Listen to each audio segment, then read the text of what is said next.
down. They point invisible guns. Humble to whatever they told me. Humble to the Almighty One. Got me moving backwards most of the time. Mallets ringing all over town. Conflicted by the one I'm hiding behind. Pulled between the truth and judging eyes. It's not a sin. I heard the devil's calling. It's not a sin. I heard the devil's calling me. He's calling me. He's calling me.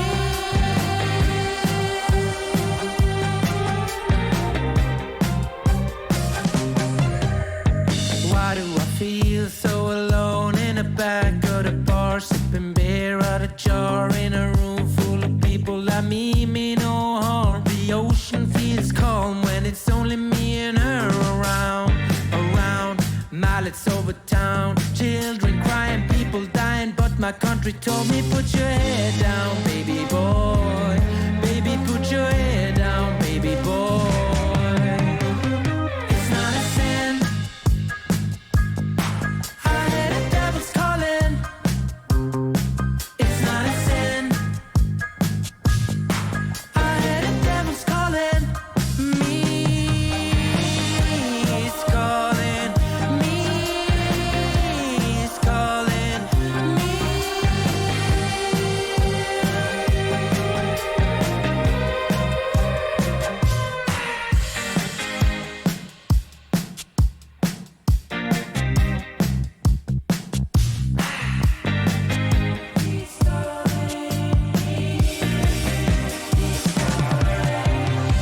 It's not a sin. I heard the devil's calling. It's not a sin. I heard the devil's calling me. He's calling me. He's calling me.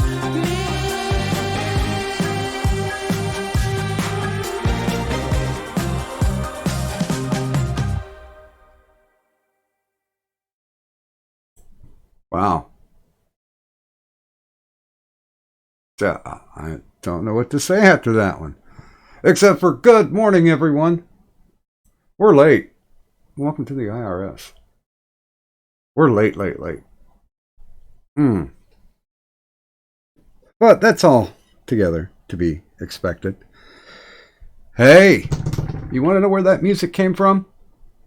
No, not hell.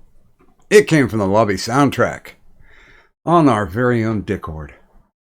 We started off with a request from Tyro doing Megalovania Super Smash Bros. Ultimate Remix by Tapu. So, yeah, there's that one. Then Watch wanted to hear a little bit of Foster the People, Pumped Up Kicks. And we finished off with Bunny's request for a Norwegian band by the name of Kak Madafaka. Or I guess they're just called KMF. And that tune was called Sin.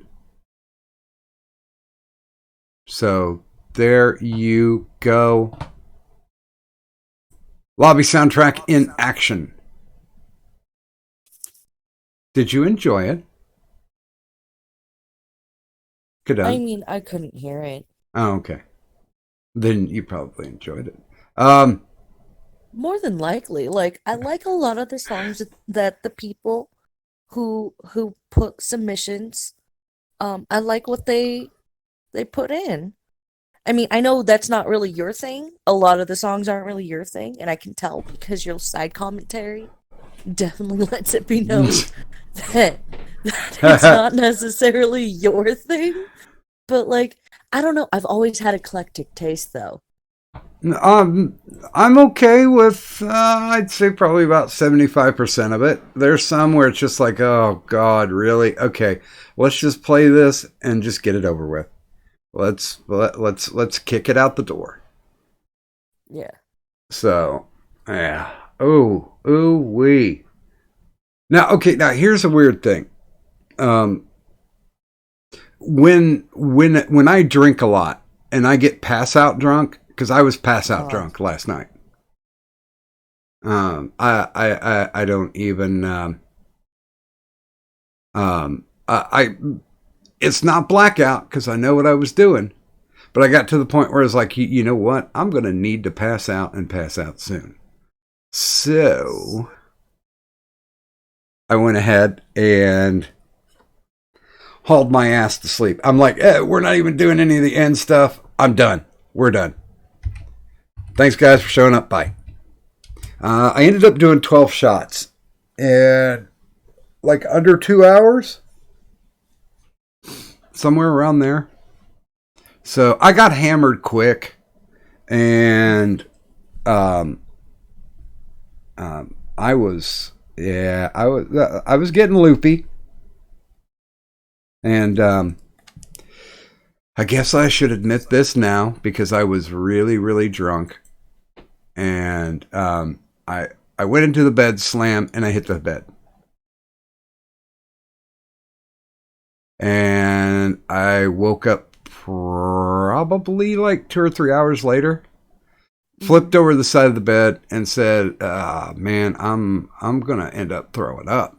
I need to get the business and go puke in the bathroom where there's, like a toilet. I didn't make it. Oh. I turned around. It was funny because I had a towel laying on the ground.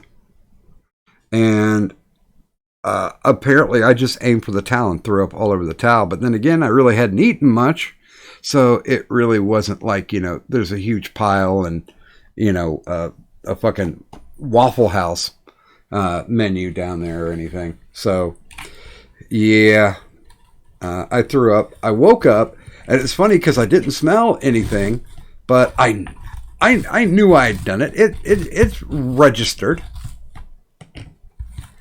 But yeah, and Addie, I'm going to blame it on the fact because I had been strapped out all of last week.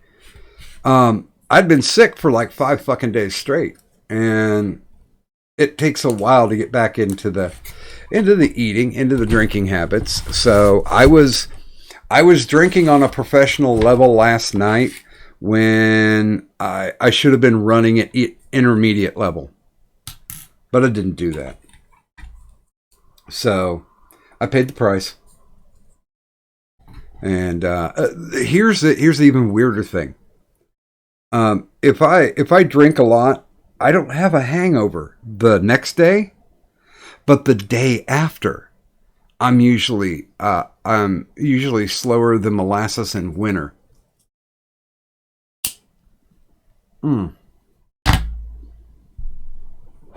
So I was I was plumb tuckered. So I'm guessing tomorrow is not going to be a good day for me. But, yeah, that's true. Tyra in the chat says your drinking was pro, but your body was amateur. Yeah, it was. So, hey, Kadon.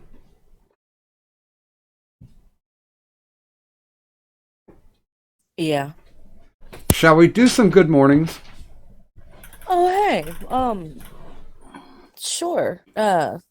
Because there's not a lot of people in the chat right now, so it should be an easy thing to do. Let's try it. Good morning, one of our immortals, Ghost Dog 999. Good morning, Mad Dodge Productions. Good morning, Goatman. Good morning, 3-Force Yoda. Good morning, Tyro Moonhopper. Good morning, Sir Adamantine. And that's it. I didn't even hear all the names, but I'll say the names that I heard. Let's see. You said one of our immortals. So hi. You got a sup, bitch? Mad Dodge, Sir Addy, Tyro, 3-Force. Yeah, those are the only ones that I really heard. Okay, so you can sup the rest. Sup the rest. Oh, God damn it. All right, flipping over here. Three forces in the lobby, so when we get flipped over.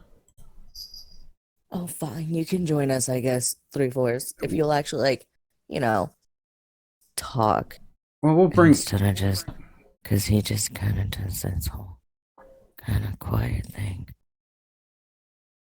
Well, the one thing that I did want to bring up, just real quick, we'll do this. I think it'd be good to do it at the beginning.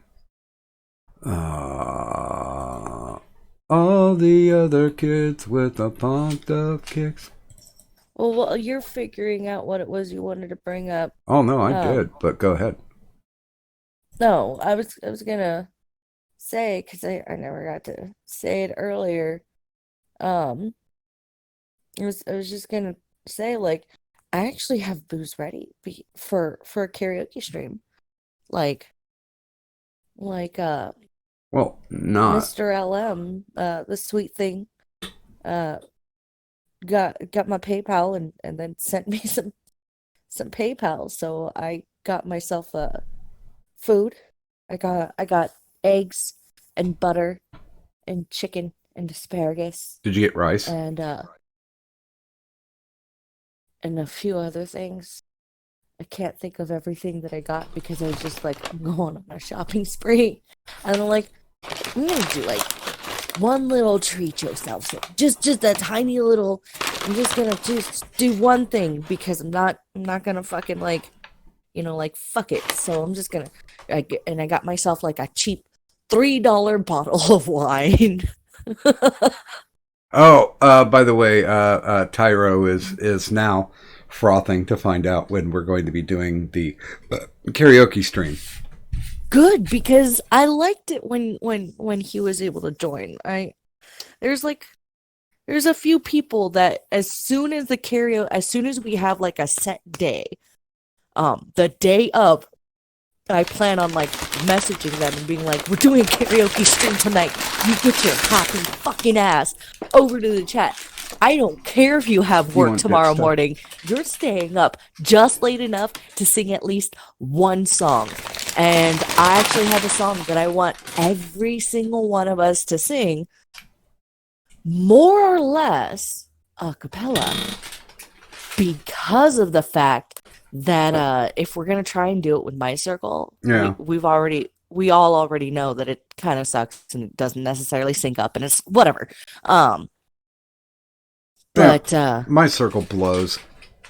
But yeah, like I'd be willing to just like, if you can find a way to have it where the music is playing loud enough in the background for you where we can all hear it, like, I don't know, like that's the only other thing, that's the only thing I can think of other than like us finding the karaoke thing ourselves, have the music playing in the background of our own devices and stuff like that, to where the chat can hear the music in the background, and like we just kind of back the fuck away enough so that we can sing along with it and you can just kind of hear it, because I'm trying to figure out a good way to get the karaoke thing going.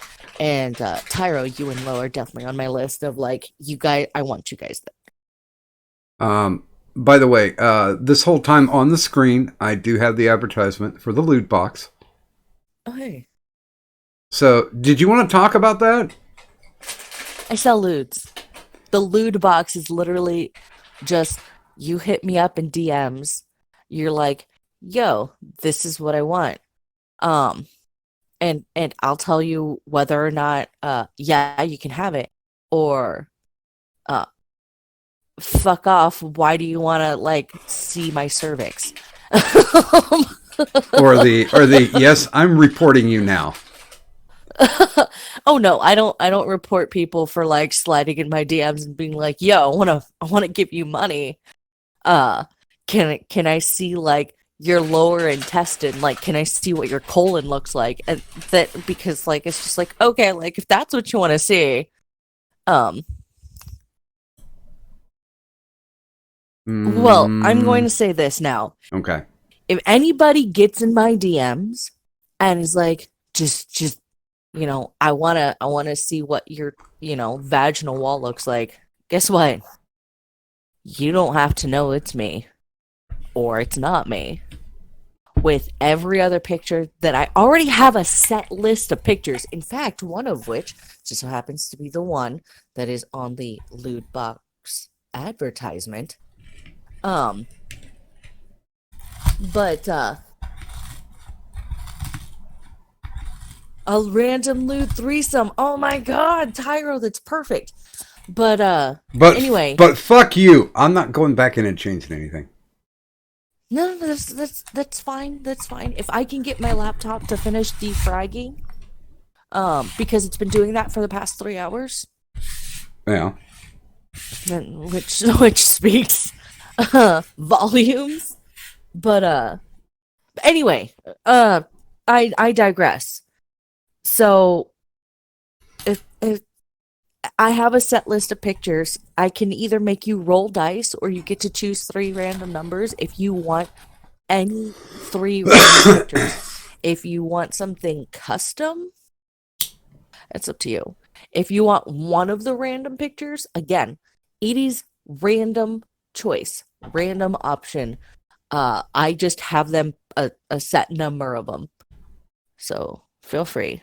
Like, I'm trying to get Christmas money, people. Shut up.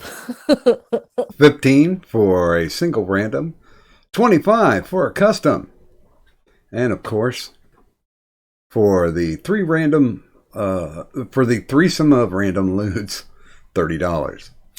So there you go. Give yourself the gift of sexy.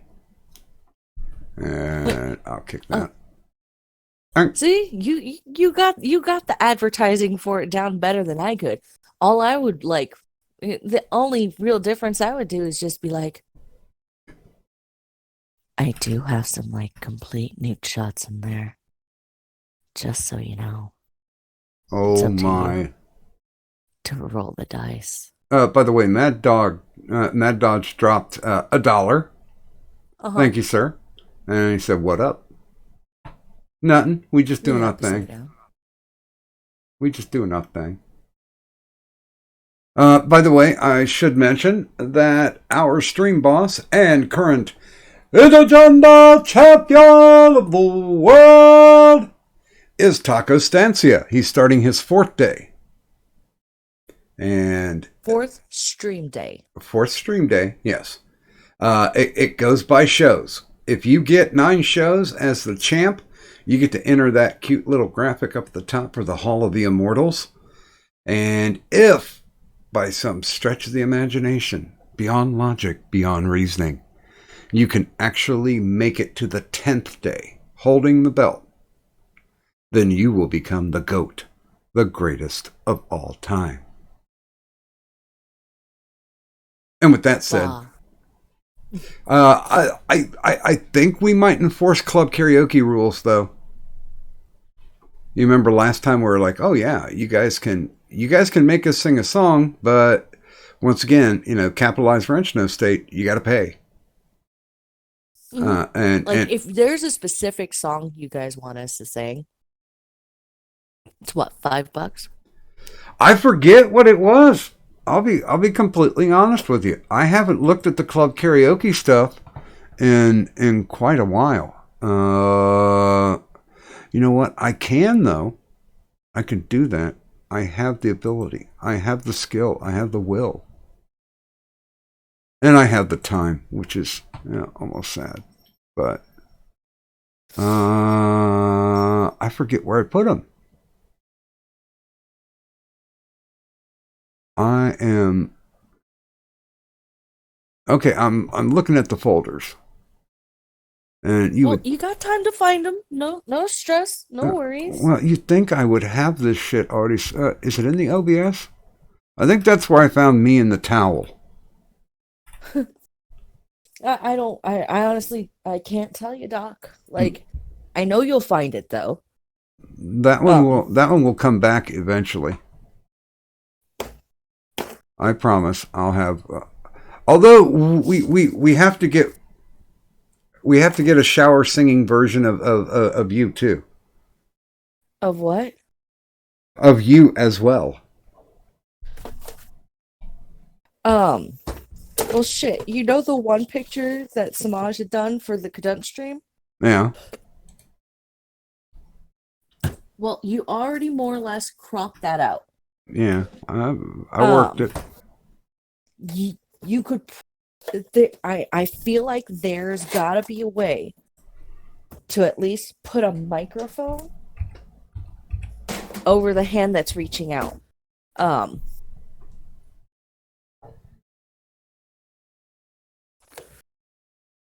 Oh, it's supposedly in the.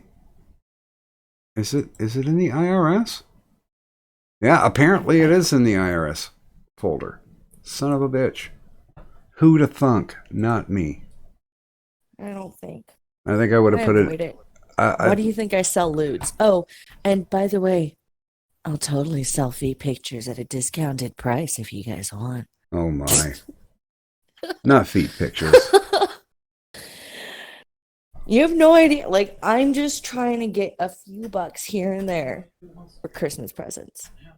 Like, and I want to be able to give people more than, like, ramen packets for Christmas. Well, if you put bows on them. Yeah, but still, like, I want to do more if I can. Well, that makes them kind of Christmassy.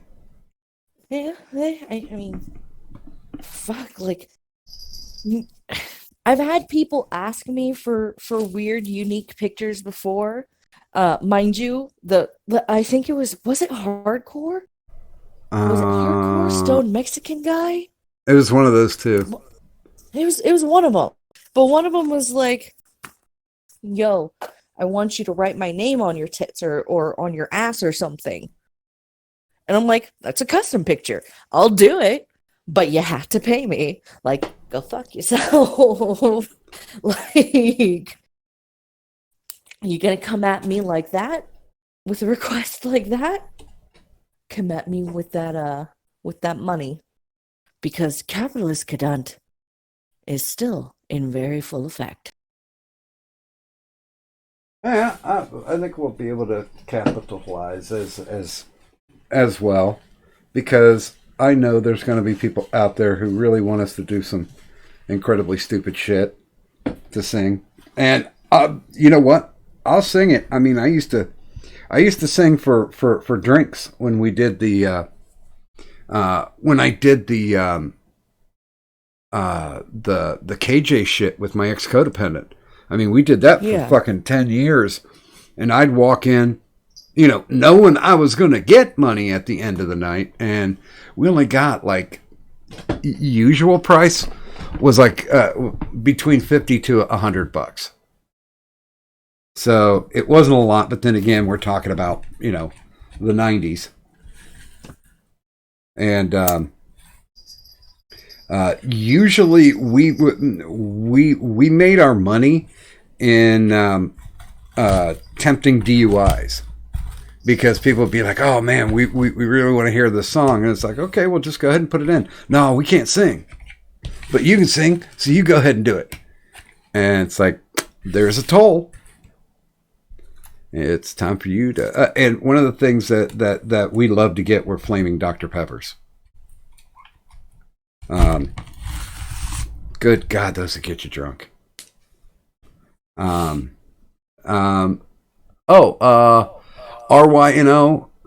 good morning, and good morning to Tom Leach. RYNO says in the chat, Cadunt's voice makes me want to fail No Nut November.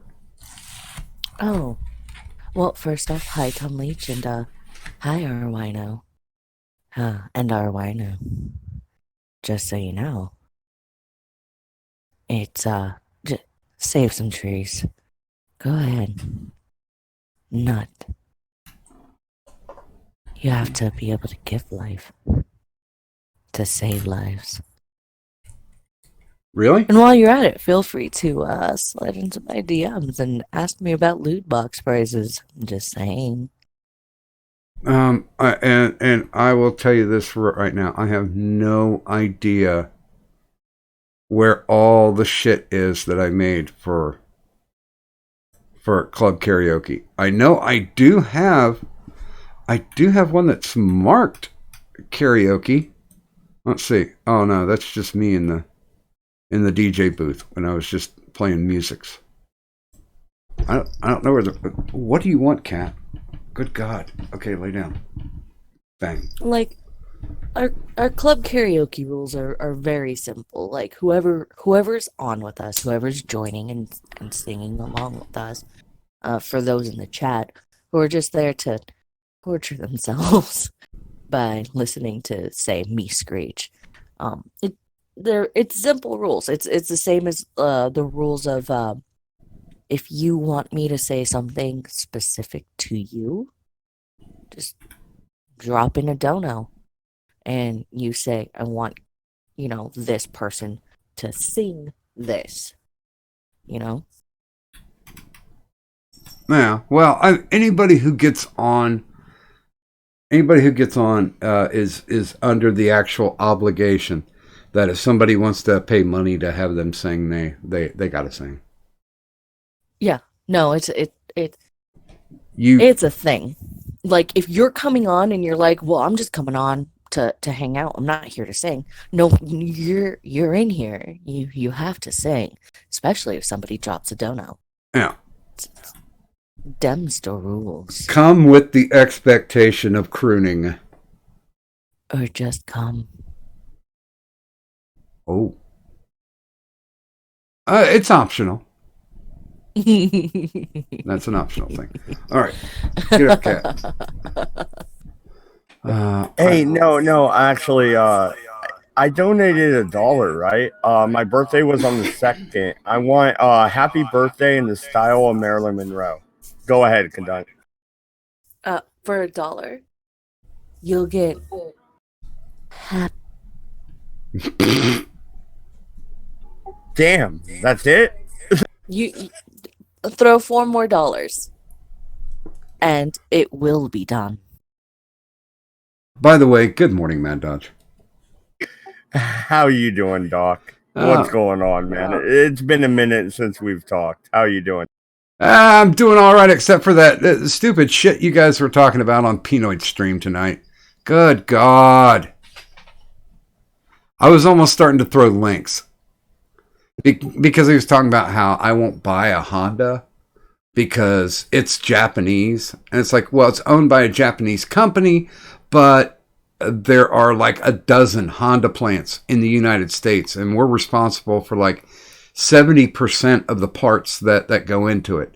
So we're actually making money with them because they found it cheaper to open up or to take over plants that had closed down in the United States than it was to try to build plants in other places. Now, where GM and all the other U.S. ones started moving into Mexico, Honda was just like, oh, this place is ripe for the picking. So I give them that much respect. A lot of their motorcycle division is located here as well. Well, no, you have a good point, and like I kept trying to argue, dude, you're looking at what, fucking $40,000 cars when you could buy a goddamn Stingray for $1,500? Are you on crack? What's wrong with you? You mean the fish? No, I mean the fucking Corvette, the '78 Stingray, dude. $1,500. Like that's all you need. $1,500, and you have the 25th anniversary edition of the Corvette Stingray that will do 180 miles per hour. I mean, what else do you need? It looks like the goddamn Batmobile, dude. Wait a minute. Tom Leach says that he wants Pinoid to sing Guns N' Roses. I think Pinoid actually said that he did want to come on when we're doing the karaoke stream. Oh my God, did you hear Pinoid try and sing fucking Nickelback? Like it was horrible. No. And I'm okay with that. Now, he did sing the last karaoke show that we had. He was on here singing.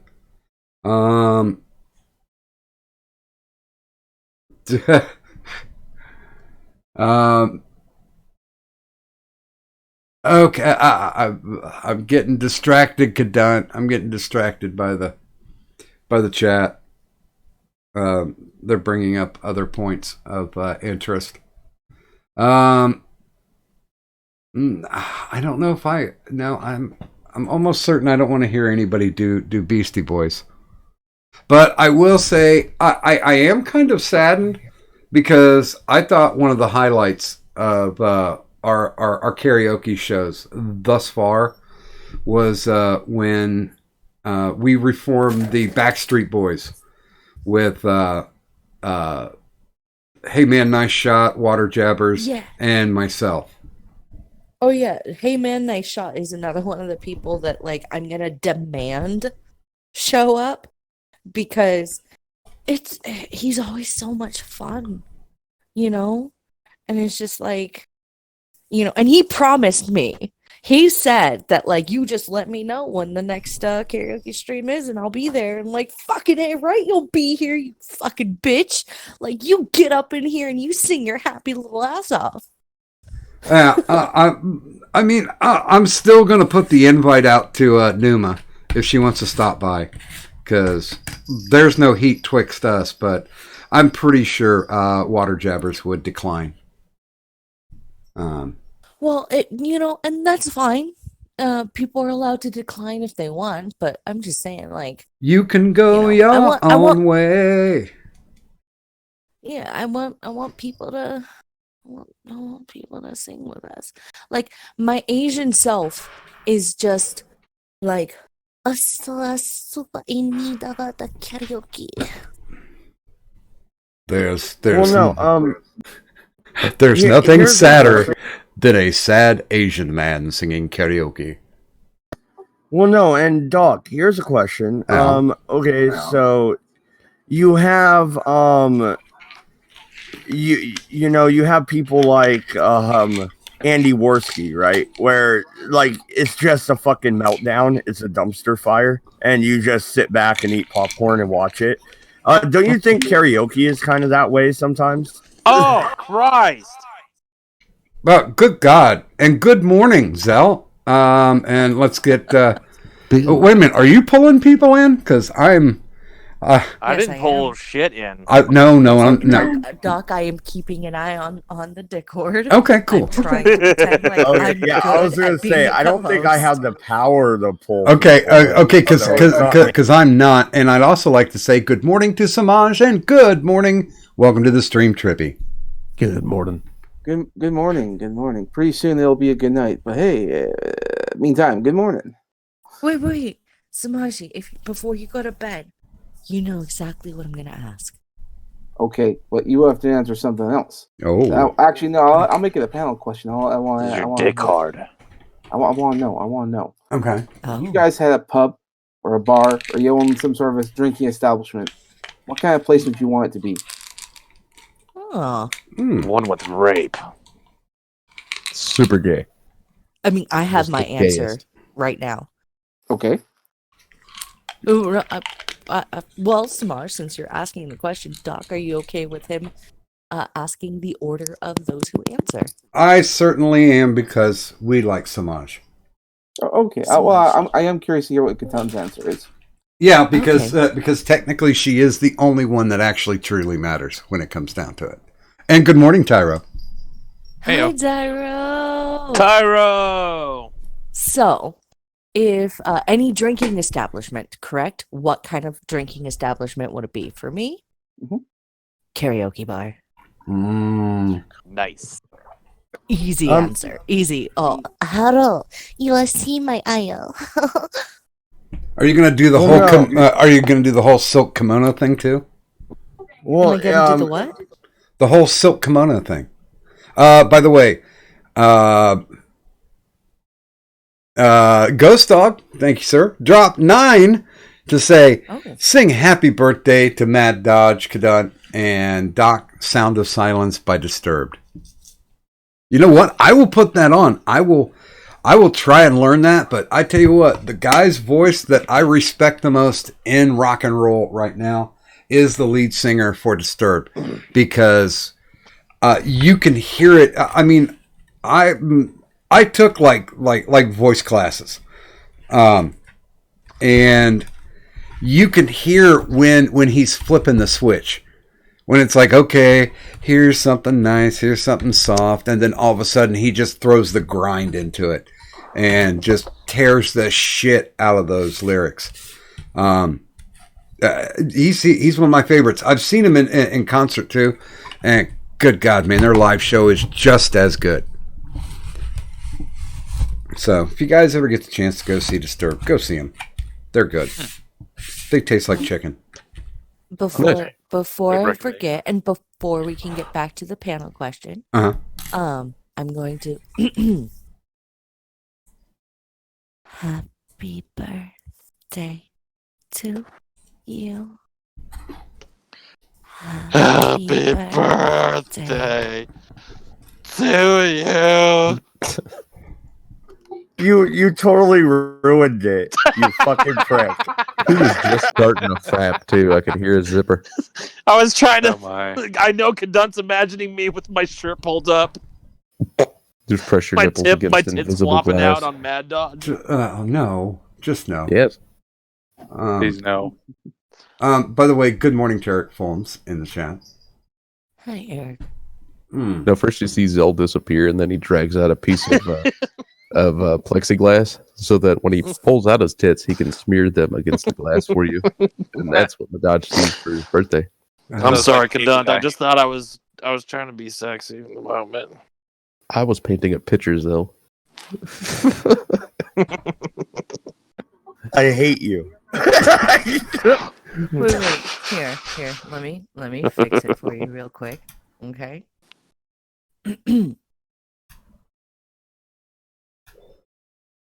Happy birthday, Mad Dodge Productions.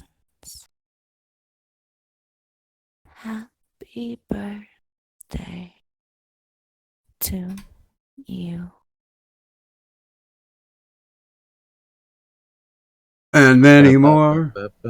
Oh. Oh, if it helps, I was slowly taking I was off doing my jacket. best impression of your special sister.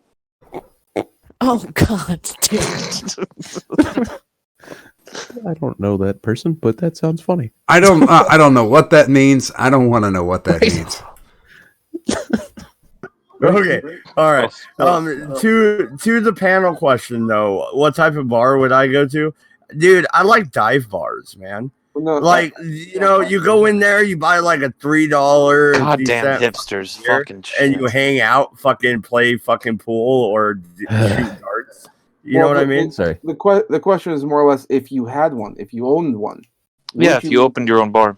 Yeah, would you make it a dive bar or would you do something different? Like my favorite, I asked this question on Twitter, and what my favorite response is that one person will do their best to make the restaurant the end of the universe. And that's the type of bar they would try to go for, with an actual cow that will respond like, may I recommend my thigh? My thigh is the most juiciest part of me. You know, something like that. No, I have a literary reference for mine too, but I'll wait. Who's up next? Well, we'll make you go next, Doc. Okay. I would try to recreate Callahan's Cross Time Saloon. You guys have probably never read the series of books. It's by a Canadian writer by the name of Spider Robinson. And Oh yeah, I know him. I haven't read those books, but I know him. yeah, and it's basically it's almost kind of like Douglas Adams' Restaurant at the End of the Universe, but it's where basically everybody shows up from any mythology, from any point in time. Like one of the big stories that they always trot out for Callahan's is Death comes to the bar to claim somebody, but they try to stop him from taking the guy, so they poison him. They fill his glass full of strychnine, and he drinks it, and he gets drunk. So in later books, Death will show up, and everybody's like, "Oh shit!" He's like, "No, you guys are the only people who know how to make the drinks the way I like them." Nice. What's the name of That's a that good book friend to series? have. It's called Callahan's Cross Time Saloon. I'm just looking for it right now. I actually stole his premise and did it backwards. Oh, this is cool. Apparently, there's a game of it. Oh, that's interesting. Oh yeah. All right, I'll have to look into that. Okay. But I've been trying to get Spider Robinson on the show for almost ever. Oh my God! Yeah, you get Spider Robinson on. I would love. Remember to make sure to ask him about Heinlein, because one of the things that hurt his career was his public support for Robert Heinlein. And he wrote essays about how like there were powerful people who wanted to bury Heinlein, and those same powerful people basically that's why he doesn't win nearly as many awards as he should. Oh, dude, he got, we're not going to get into that. That's not going to be a good thing unless he actually wants to bring it up. I just want to talk about the fact that he's been around for a long time, and he's a very respected cult writer, and he owns, what do they call them, Saturn Awards for for his literature work. But yeah, for the very first no context tweet, I went ahead and tweeted one of the covers. But yeah, he was an inspiration to me because I saw the premise that he was using for Callahan's, and I turned it around. So instead of everybody coming to the bar and having stories, I set up a central location, like a centrifuge, and the stories just spun off from that one point. Okay. Yeah. The one I've read of him is where he finished one of Heinlein's unfinished books. I forgot the name of it, but he did a really good job replicating Heinlein's style. That impressed me a lot. He's on my list of authors I need to read more of when I have time. Yeah, I'm definitely gonna, because he likes his bourbon too. So I think this would be a very good and interesting way to go. And he's 70, so I better fucking get him read now. Now he's a transplant. Well, no, you're talking about authors. How do you guys feel about George R. R. Martin? Dick. Do you think he's too long-winded? He tries to be Tolkien, or are you in my camp where I actually like his writing? He's one of my favorite authors. We can go down this rabbit hole after the bar thing. Yeah. Let's finish up the bar thing. But George R. R. Martin is a hack. Okay, who's up next? Samaj. Tyro. Oh, let's see. So mine. Let's see. So I would do a hybrid bar. If I'm going to do a bar, I'm going to combine two things that I love. One, gaming. That's been done. There are actually here in Texas we have a lot of gaming bars. I've taken Lo-Fi to one where you could like play tabletop games like RPGs or board games, card games, and then there's a place serving you meals. We've got a couple that I go to, but I would combine that. With like a maid cafe / like anime titty bar. So you've got gaming, and then the people serving you are basically hot women in like maid costumes or anime costumes. With booby bouncing, that kind of thing. That way you got fan service plus gaming. Actually, there was a bar down in Atlanta. This will tell you how long ago it was. The waitresses dressed up like anime characters, and this was a strip club too. And you're talking about fucking cat girls, aren't you? No. The girls the girls who waited on our table were dressed up like the chicks from Bubblegum Crisis. Nice. Oh, okay, cool. But no, I like the idea of like an RPG place, like Vampire the Masquerade or whatever. I think Atlanta, Georgia actually has a couple of vampire bars where they actually cater to that crowd. Oh yeah, we've got a couple here where I am as well. They have a vampire. There's a vampire court here. They have a vampire ball every now and then. Oh yeah, I know the whole vampire thing's pretty active where I am. Now, I want to see a werewolf bar. Oh, that'd be fun. Fuck that shit. Actually, that would be really cool, but Now that would Werewolf be the great Apocalypse bar. isn't as big of a game as Vampire the Masquerade, though. I don't give a fuck. I don't play any of that. I just want to watch people change. I want to go there at a full moon and watch them do everybody drop to their knees in like the American Werewolf from London transformation. Yeah, Doc don't I'd fuck like to meet around. a He wants sailor. the real thing. Yeah. Okay, Samaj, who's next? Forgive me for butchering your name. I think it's our first time streaming. The Mad Deliberator. Am I reading that correctly? That's Mad Dodge. Okay. That's Mad Libertarian. Mad. Thank you. I'm sorry, dyslexic. It's hard. It's hard for me to focus.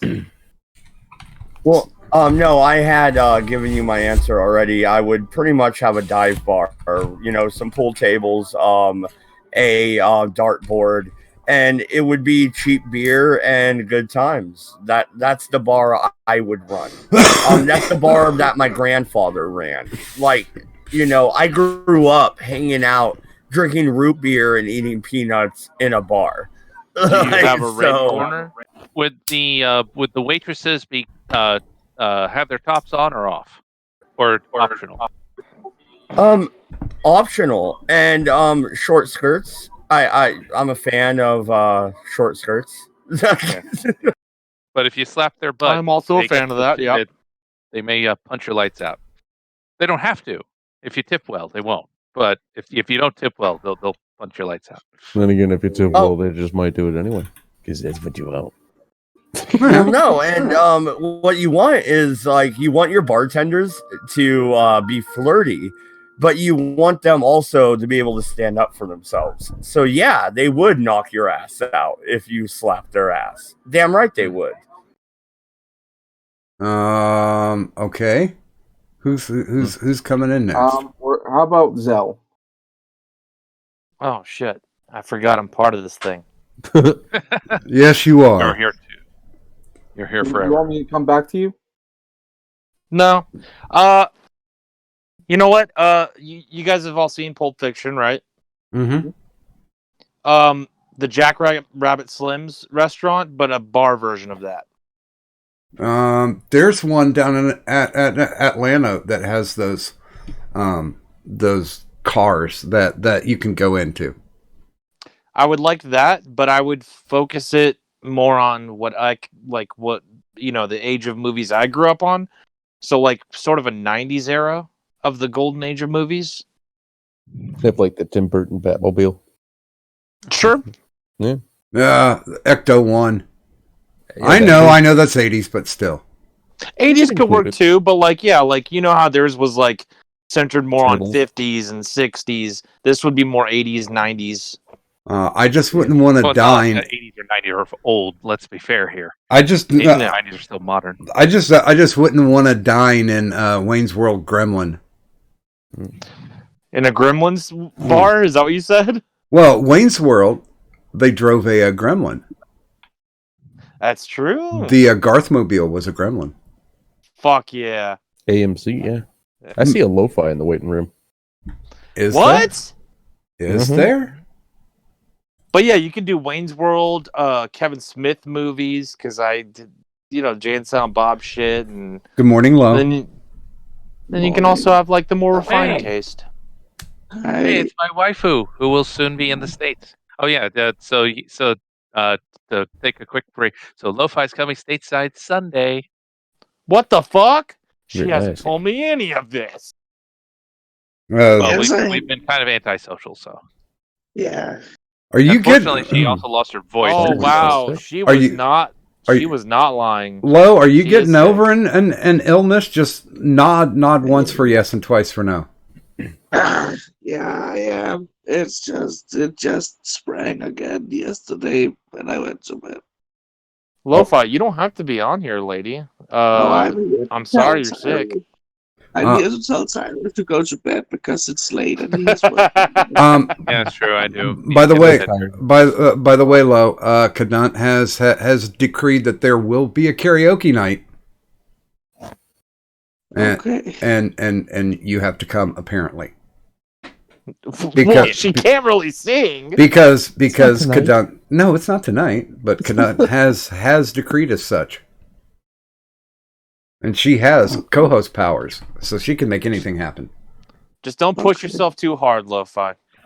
You should have heard me a couple days ago. Tyro can attest to I couldn't speak at all. Damn. Mhm. Yeah, we've had to delay recording some videos so she can recover. Yeah, I tried to guilt her earlier today, and then she threw the guilt back at me and was like, "I'm sick and stuff." So, and now I hear her voice, so I feel even worse. So, Lo, I feel you. I got wiped out for like 5 days straight. Yeah. But she'll be. I'm sure the airplane air will do wonders for her throat. Oh dear. But yeah, we'll see how it goes. hey Tyro, hmm. if she sounds like that, do they do a thing where they will like, if you're too sick, they won't let you fly? If she has a fever, they won't let her fly. Yeah. So I'm crossing my fingers here. Yeah, just be careful with that. Lo, can I make one suggestion? Yeah, Cough drops. I already have cough drops. Oh, well, I mean, make sure they are readily available on the plane. Yeah, because get that chicken broth in you, lady. Get better. Well, what about something as simple as a hot toddy? You know what I mean? Some whiskey, lemon, and fucking tea. Honey. No, maybe not. No, honey plus tea is good. No, you assume that just because she's from another country that Lo's an alcoholic, which is, I mean, being Danish, I would probably drink a lot, but no, she is chaste in the ways of alcohol.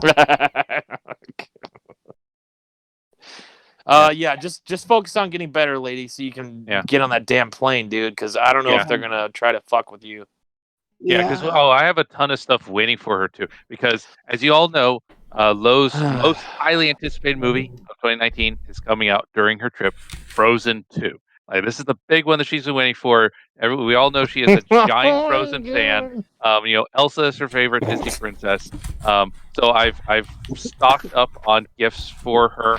So like she's got the Frozen cereal, she's got a Frozen cup, she's got one of the Elsa dolls I got for her. I want to die. Oh, hi, Gunbow. I have some concern for her, man. Damn. Yeah. Well, she's coughing because she's so happy that you bought all the Frozen she's stuff. got to Lo-Fi, get off the water. stream. Go get you did your part. We'll tell Tyro to go to bed. Yeah. You got to get better, lady. She's also coughing because I'm making her laugh too. Yeah. Oh, I do feel bad about that.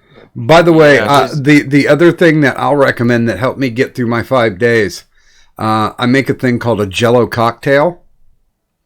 And what it is essentially water as hot as you can stand it, but you put in gelatin. You put in Jello instead. Your favorite flavor when you drink that. If you're nauseated, it's like a stomach coat, and it also kind of fills you up, so you don't have to worry about getting dizzy, hungry, or anything.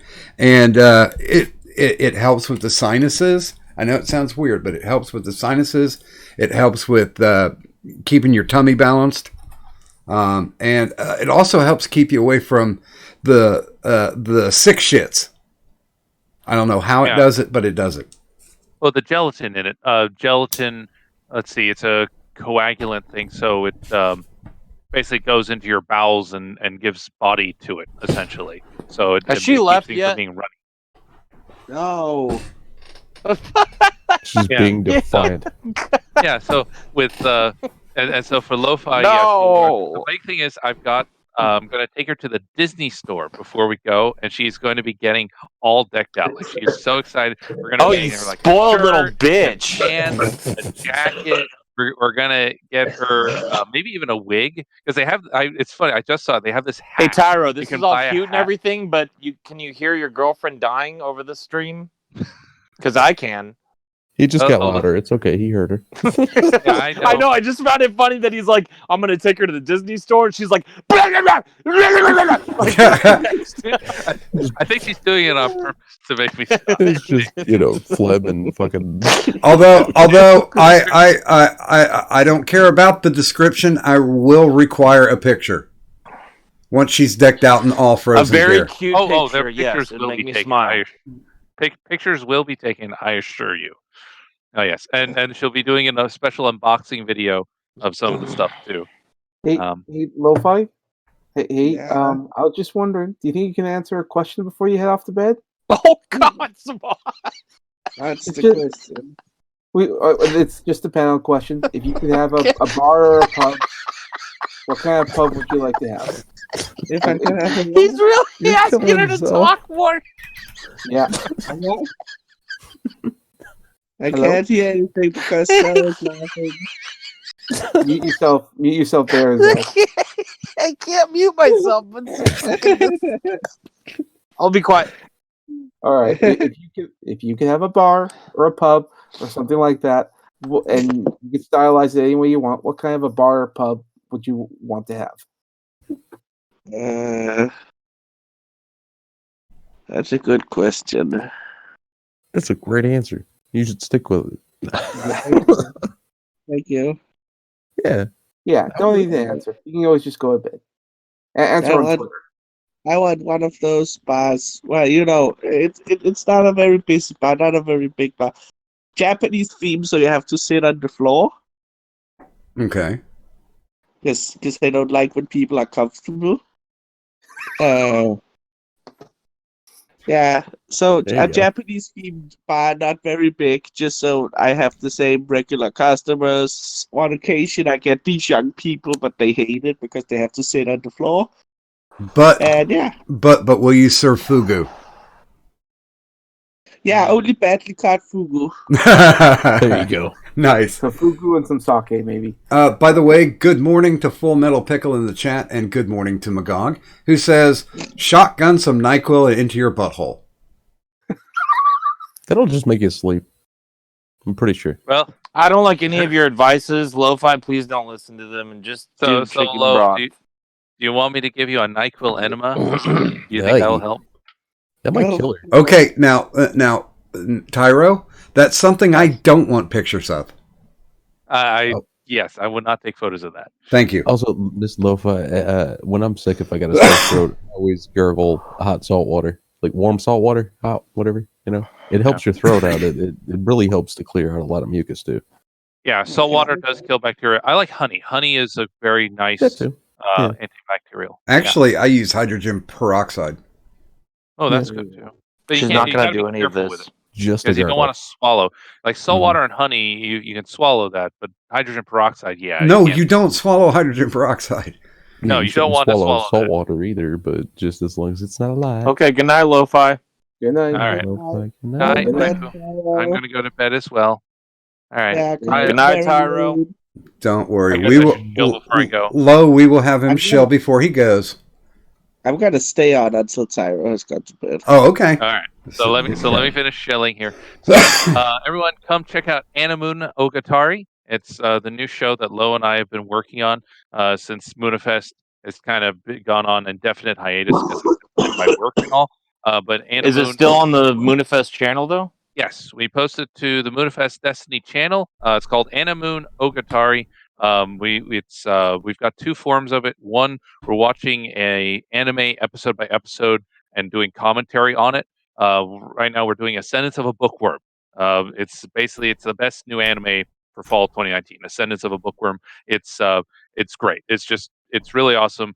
Like a bookworm, a librarian basically gets teleported into the body of a small, frail girl in a medieval setting where there are no books commonly available to the average person. Like they're like the super expensive books, like back in the early medieval time before printing was a thing. So now she has to basically invent paper printing, the printing press, movable type, all that stuff, just so she can make books and go to libraries again. So it's really neat.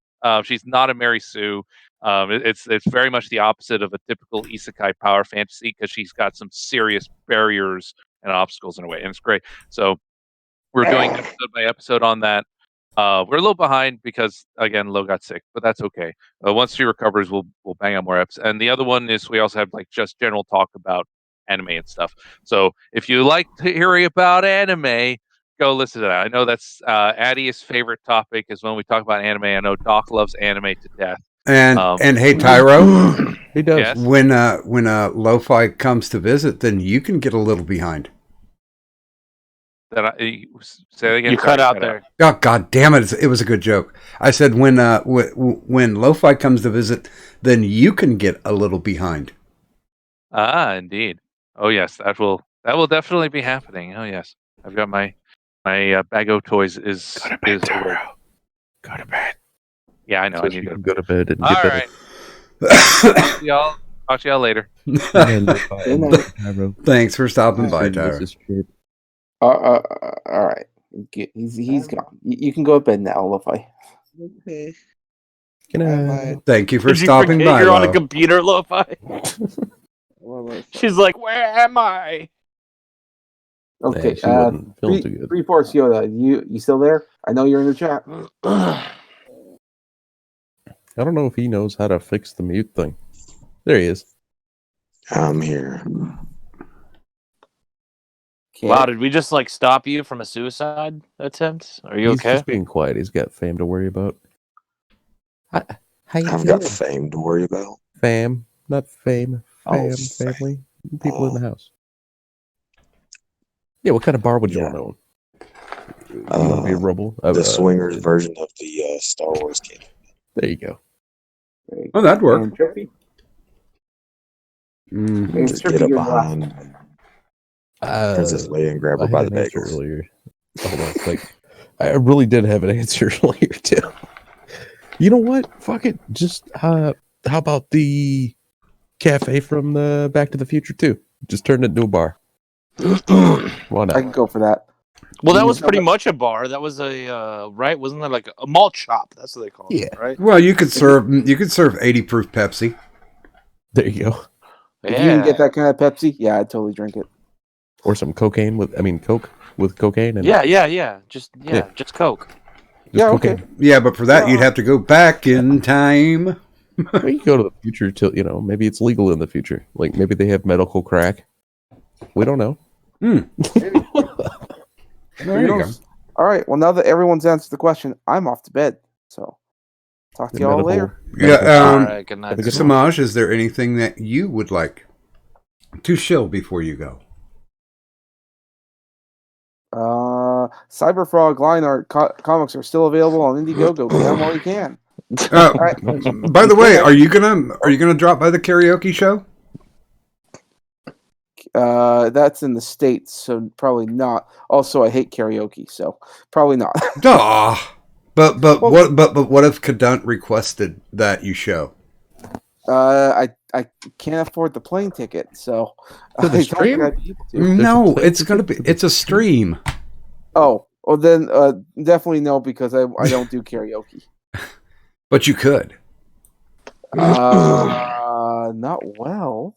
Look, you're asking a dyslexic to read and sing at the same time. That's like begging me to put my nails on a chalkboard. Oh, now you made me want to hear it more. Well, you can do a song that you know. See, I don't know any songs. Yeah, you I can just do a mumble. Frozen song. I mumble. That's all I do. Well, then we'll find some Pearl Jam or some Typo Negative for you to sing. I mean, maybe if it's mumble rap, maybe because I know how to sing to that because you just mumble everything. But that's not something I feel comfortable with. Because, Okay. I'm not saying that you have to, but if you get a DM from Cadunt laying down the law, then I don't know how you can avoid it. Well, we'll see. We'll see how things go. Yeah, and pretty much what she says like has to happen, Samaj. or you know what happens to you. So. Bye bye balls. I mean, I think. Oh, is I that don't what know, it sounds happened? kind Oh of shit! I was threatening. just I guessing. Fuck. don't know. I don't know for sure. Never mind. Oh, I'll I don't start know that what one kind out. of balls, dude. Like it could be, his collection of super Alrighty, Samaj. Or You have a good night, a sir. pool ball. Right. Hey, thanks for stopping by, Samaj. Mm. Doesn't have to be his testes, guys. Yeah, Yeah, you guys have a that was dirty getting a mind. little too extreme. Yeah, dirty mind. Oh, It could have been like maybe he had 2 bowling balls. Let's talk No, about those. come on, sack up. Do some karaoke. Oh, he's already gone. Magog says there's only one truly great anime, the one with high school girls with big boobies. Dude, Magog, does that guy have a channel? Thanks, dude. Does that guy have a channel? What, Magog? Yeah. Sometimes. Yeah, does he do He's content? pretty cool, isn't Sometimes, he? yeah. I'm just messing around, guys. Sometimes. Remember I messed with him about that that one Is he anime supposed to do that one show? or that he hated making. I don't know. What show? You know, that one show where he was like gonna build a set and stuff. Ah, yeah. More Scar, man. Build more Scar. Yeah. It's You still better be building more Scar, bro. it's still not out of the realm, but he's got some IRL to take care of. Mm-hmm. Last I heard. No, that's the last thing, people want to hear. We just want to hear a you sex building change it. operation. That's what he's doing, right? I haven't tried to lift his robe to find out. Yes. Magog at of more Scar. It's way worse than it sounds. I have no idea why Addie's saying real porn is better, but he's not wrong. Okay. Good God. My brain just kind of semi-melted there for a second. Kadant, you still with us? Effect on people. I think I do that to you. Sorry. Kadant's dead. There is no Kadant no. now. She's got herself muted. There is only Zool. She could have been wiping. Oh, by the way, Trippy, I watched a documentary from 2015 No. about the feminist movement in the Juggalo community. Holy shit, there was one of those. Oh no. Yeah. Oh yeah, because these girls are like, well, when we go up to do the Miss Juggalette contest, we just don't want to be, voted for just because of how much flesh that we show. They automatically cut to another girl. And she goes, oh yeah, I won Miss Juggalette 2009. And they're like, oh, well, what did you do? She was like, oh, I put a microphone in my pussy. I was going to ask if it was the same year. Was that one chick? Yeah. Yeah, so they do a Miss Juggalette pageant every year, and the girls are allowed to go up and do whatever the fuck they feel like doing. And it's not usually anything good. And the one chick, she shoved the microphone, like, mouthpiece first into her pussy. By the way, good morning. Welcome to the stream, Magog. What's up? What up? We're just discussing highbrow things like documentaries. Uh-huh. About the feminist movement in Juggalos. we were talking about some feminists moving earlier. That was That's where you pretty need fun. the feminists to say Juggalos. I thought I'd hop on since it's been like, God, it's probably been like a month or two. It's been a while. How have you been doing, Magogums? Oh, there's Well, Kadant. Doing good, getting it done, getting shit done. Yep. It looks like the newbies are getting stronger every show for side quest. Yeah. Yeah. They everybody's bringing the funny when they can, and we got a new girl just joined last Sunday. She's doing really well. Everybody likes her. I'm unfamiliar. She's a half orc. She's her character name is Fiza, but she's played by Thorn Midnight, Miss Midnight. Yeah. Okay. Yeah. Thorn's been around. Yeah. Interesting choice. Dude, when I found out that Thorn was gonna be on, I was so excited for her. Like, and the thing is, I'd seen her orc teeth before she had even been on, like, before it was like ever announced, because she was trying to do some sort of costume thing for something or another, and she was showing me the orc teeth, and I was just like, those look pretty boss. Right? I don't think Yeah. I don't think I'm caught up. The last video that I saw of yours was the Amy Robach one. That was like 2 days ago. Uh, Yeah, that I did a Midnight Jury, and then I did an episode today about I don't know, some Australian law. They're looking at redoing the consent laws in a part of Australia, whatever the New Wales area region of Australia, and they're talking about making, like if you lie to get sex, that's sexual assault. That's what they're doing. huh? Yeah, so. Oh, I have a Ferrari. Now you're in jail. Which, I get it. Nobody likes being lied to, but at the same time, everybody lies. Everybody talks themselves up on a date, and shit like that. Dude, you gotta ask. What are you Like, do I get talking to about? sue I if that never was a lie. Wonder I'm Girl? just that awesome. Well, there are exceptions, and then there are rules. Do not pass. Do not collect $200. I mean, Collect $240. I'm pretty exceptional, I'm just saying. But yeah, I just been putting out content and looking for a day job, and yeah, figuring it out. That's not necessarily bad. When I go to do my American Gothic tour, I'll probably stop down there because it'd be easier than trying to mail the shit that I was going to mail to you. So, you're doing a what? I take it from. Did you ever read Swamp Thing when Alan Moore was writing it? Of course I did. Okay. You know the part where he goes around where Swamp Thing tours around the United States. That's what they called his American Gothic story.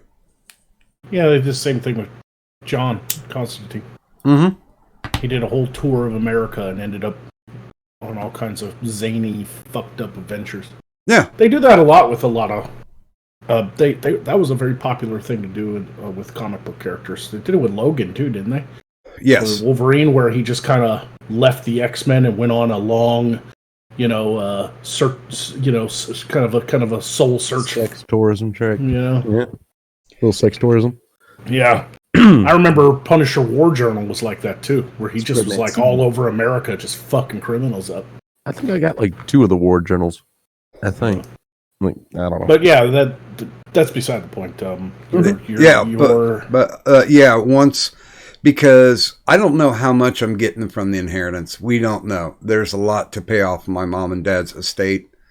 But they put my they put my hearing, because the federal court was like, no, we don't have time to listen to your disability hearing. So they sent it back down. The case is still live, and within the next 6 months, that's going to be said and done. And they even owe me like 4 years worth of wages. So I'll have a little bit of a nut, and I'm going to go across the country for a couple of months and visit people and places. Cool. Well, good luck and have fun and whatever. Well, if you find yourself in Arkansas, just give me a holla. Oh, dude, there's I have to go to Arkansas because they have some of the best mines for not with a D, but with the ES. They have some of the best mines when you go to dig like quartz crystal. There's only really one, but yeah, there's the Crater of Diamonds National State Park in Arkansas is pretty much a gigantic diamond mine that you can find all kinds of other rocks and shit into. Yeah, there are 3 or 4 big ones. I mean, they're privately owned, but apparently, Arkansas is just filled with quartz. Yeah, because it's the Ozarks. Well, the foothills to the Ozarks, really. I mean, but you're talking North Arkansas. Even if you go to those, you'll be in Northern Arkansas. You'll still have to drive probably about, say, an hour and a half, 2 hours to get to where I live in Arkansas. Just because you got to take mountain roads. Like if it was just a straight highway, you wouldn't be very far. Oh yeah, yeah.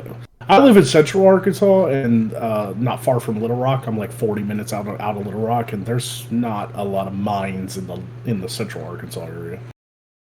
Yeah, you're going to be up in North Arkansas.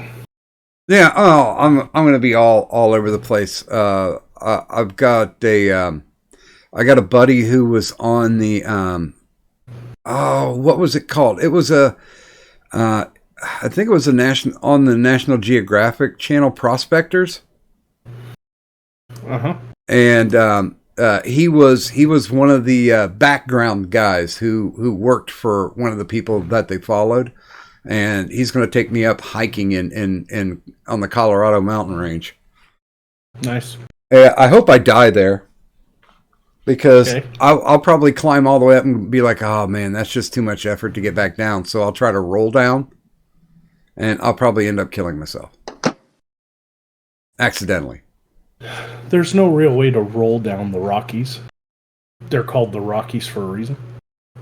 Well, I mean, centrifugal force, I could throw myself down, and I would technically roll, but I think I would probably crunch and snap on the way down too. No, it's not like a hill. You wouldn't roll. You would just fall until you hit a large sharp rock, and then you would die. What if I? This isn't a Skyrim. You're not gonna just like hit, and then all your shit comes out of your body, and then you just end up falling with dragon bones and potions falling all around you. You're just gonna. This is a really real world. You're just gonna slam into a rock and die. I was gonna bring bubble wrap. This is cartoon clown world. I don't know where you guys are looking where I'm at. It'll work and stuff. I know. I've watched all the Warner Brothers cartoons. It will work. Damn it! I didn't watch all of them. It's like some of them. Here lies Doc Griffin. Died doing what he loves, being a fucking retard. Bouncing off the thing. I'll sing the do-do-do-do-do-do song as I'm rolling down. Oh shit! I think that was introduced to me as Batman on drugs. The people of the nearby small Colorado town heard an echoing cry before a loud crunch, and all they heard was Leroy Jenkins. All that was found was bandages. I believe you can make it, Doc. You should try it. I believe in you. But you're gonna bubble wrap. You're gonna tour the United States looking for quartz. Can't you just like order that shit off the internet? Oh no.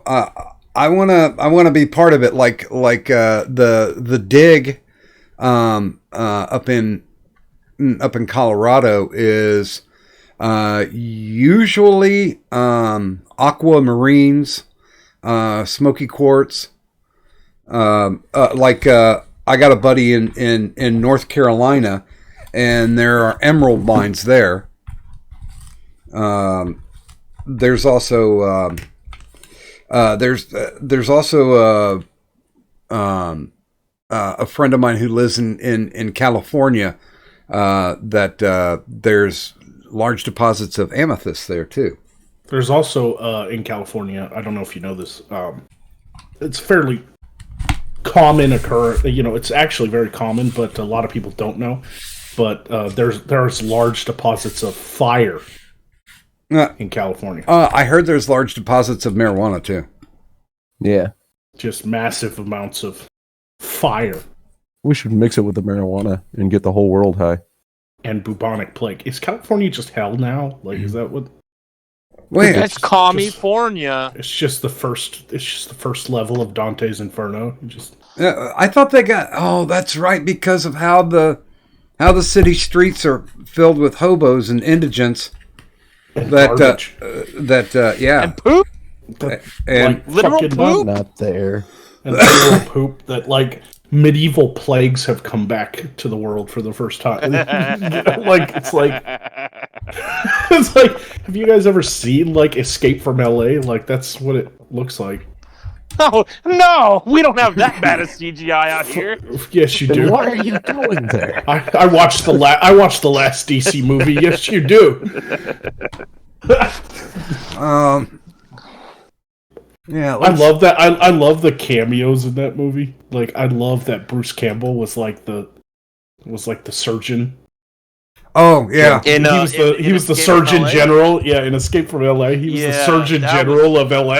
He had like the big fake fucking nose, and That movie was it was a movie. It was that a was movie. definitely it was so weird. You know, like I would love to see not like a remake of any of the Escape movies, because Escape from New York was awesome. You know? well, I'd be actually that's okay a- for But a remake. I'd be okay for a remake, but in like a show format. I'd love to see like an actual background and how Snake Plissken became so famous. I don't know if that would Yeah. work as a show. I think it would, because That you could character. get a younger guy, because it's going to be hard to sell Okay, Snake if you're gonna Plissken without recast it being Snake- Kurt Russell. by the Who way, would be your Snake Plissken though? by the 'Cause way, that's difficult. by the way, I'm going to go ahead and no context tweet big bags of shit you can find for free on the streets of San Francisco. Yeah, you don't have to mind for it. You just walk around and you'll accidentally hit some of it. I remember a different poop map. But no, I'm curious because I would actually put forward the argument that actors like Kurt Russell do not exist anymore in Hollywood today. Well, No, no, he not- came up through the man. he came up through the Disney studio too. He was a Yeah. he was a Disney He was a actor. Tron. Well, I mean, the world's greatest athlete, the computer wore Yeah. wore tennis shoes, all that Yeah. all that live action silliness. Tron was his breakout, though. Really was. Like that's a Disney film. He wasn't in Tron. That was Jeff Bridges. Oh, my bad. Yeah. I'm tired. Okay. Jeff Bridges is also a man's Jeff man. Bridges- but Jeff Bridges Kurt was Russell. awesome. Kurt Yeah, you're Russell talking is about like like the old, Kurt Russell's. Yeah, like who could you recast as Snake Plissken? Who could you? well, you guys do know that Escape from New York is in the remake pipeline, right? It's been in development hell for like 3 years, though. Yeah. Well, yeah, because they keep losing directors. Of course. It all depends on who they cast as Snake Plissken. All Man, I need to know is the actor, and then I can decide right there. Tom Cruise. I Stop it. I think what I love about Snake Plissken as a character, no matter who plays it, you have to be able to capture that just like don't give a fuck stoicism that he had. Like he really hammed it up. He did it on purpose. He was just like, I'm just gonna be a complete like anti-authority badass that doesn't like being told what to do. Well, and he took it to like level 11. He was just like, Oh, "You well, I gotta think smoke." Carpenter was in on it. Well, no, Yeah, of no, course. no. Because He that said, whole montage when he puts his suit together, that whole montage, like Carpenter and him had to be in on it because it's such a great yet hilarious montage. I love it when the guy's like, the president of the United States has crashed in New York, or he's like, the president is somewhere in New York, and he's like, president of what? You know, like, Okay. it's just so it's so campy. I love it. It's so good. By the way, I've got two cute things as far as Escape from New York. First and foremost, right now, still attached is Robert Rodriguez to do Escape from New York.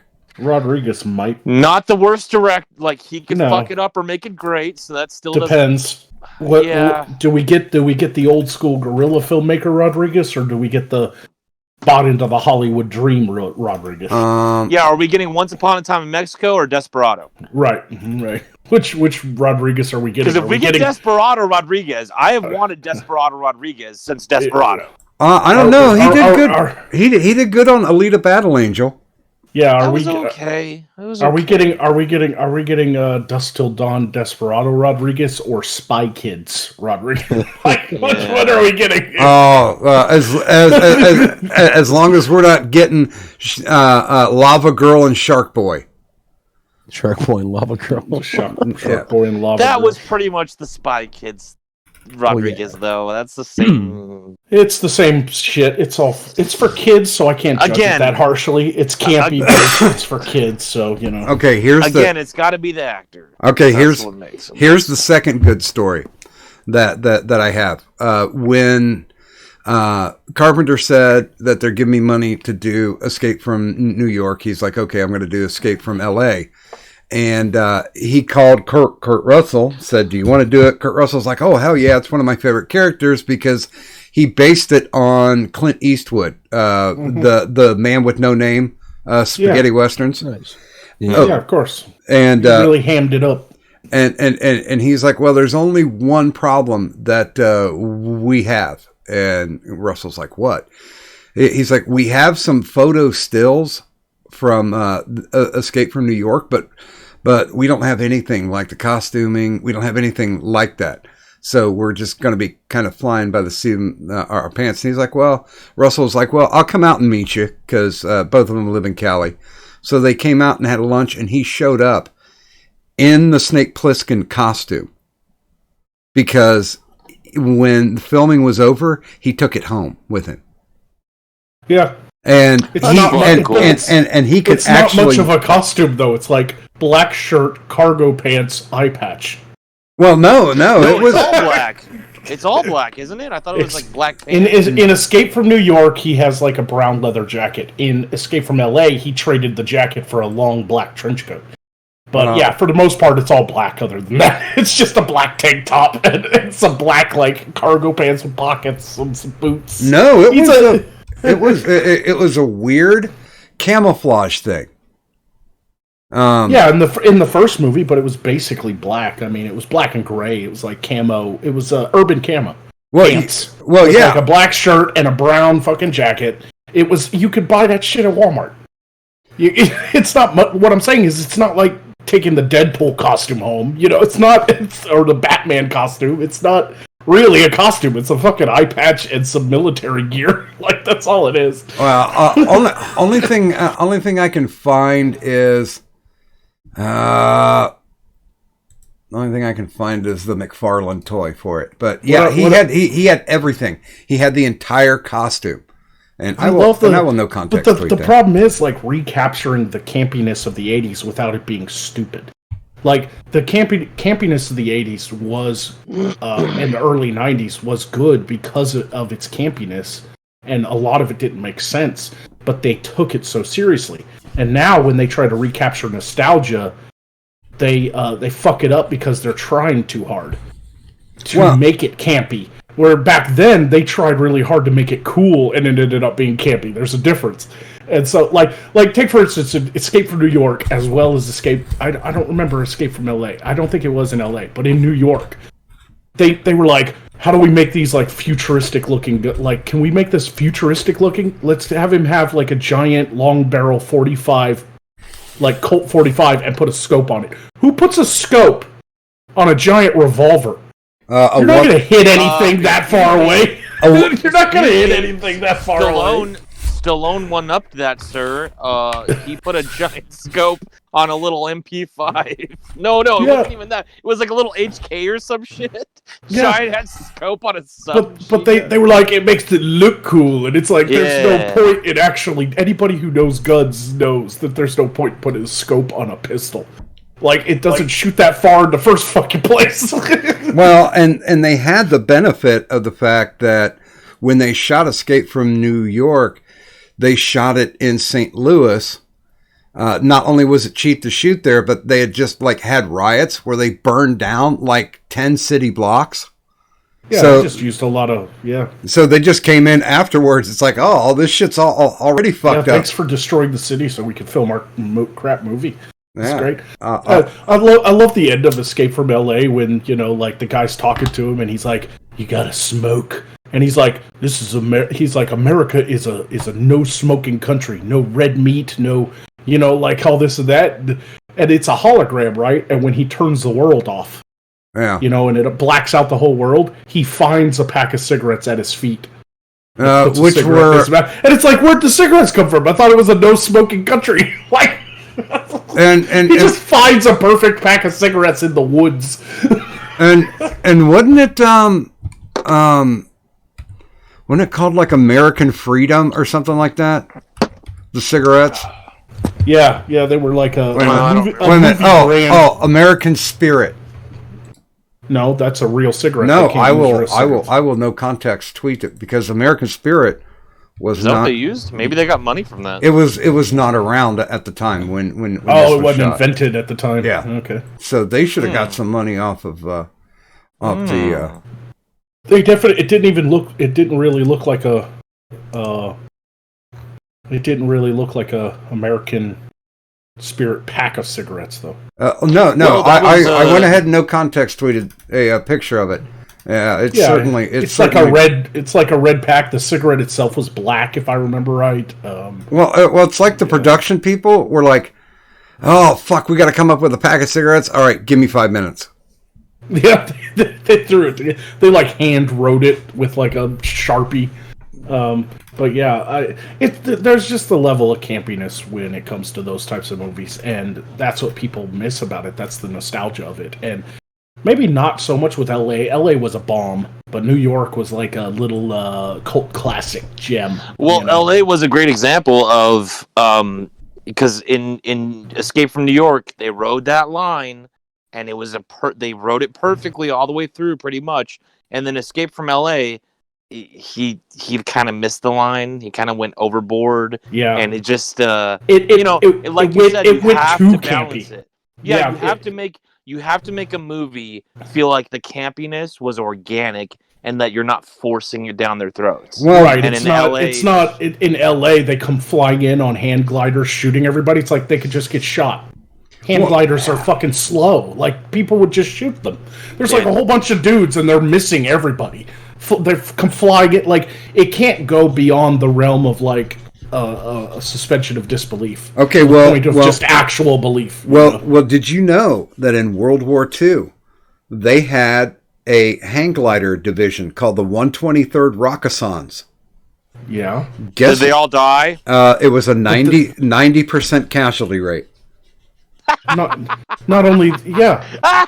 And I bet they weren't even trying to like hand glide into like Berlin and have like 1,000 people on the ground shooting up at them. They were probably trying to at least like use hand gliders to like sneak behind enemy lines. And just got fucked up. No. Most of them died because they were on the beaches at Normandy. Like, just watching those guys take off, and then like 3 feet from the cliff's edge as they're flying, they realize like it clicks in their head what they're about to like become, which is a huge target, and you just hear them go, "Oh fuck!" and they can't stop. Yeah, Maya. You know what video game reminds me of the campiness of Escape from New York and Escape from LA movies like that. It totally like captures the campiness because of how serious it is. But if you play the game, you're like, this is actually ridiculous and impossible.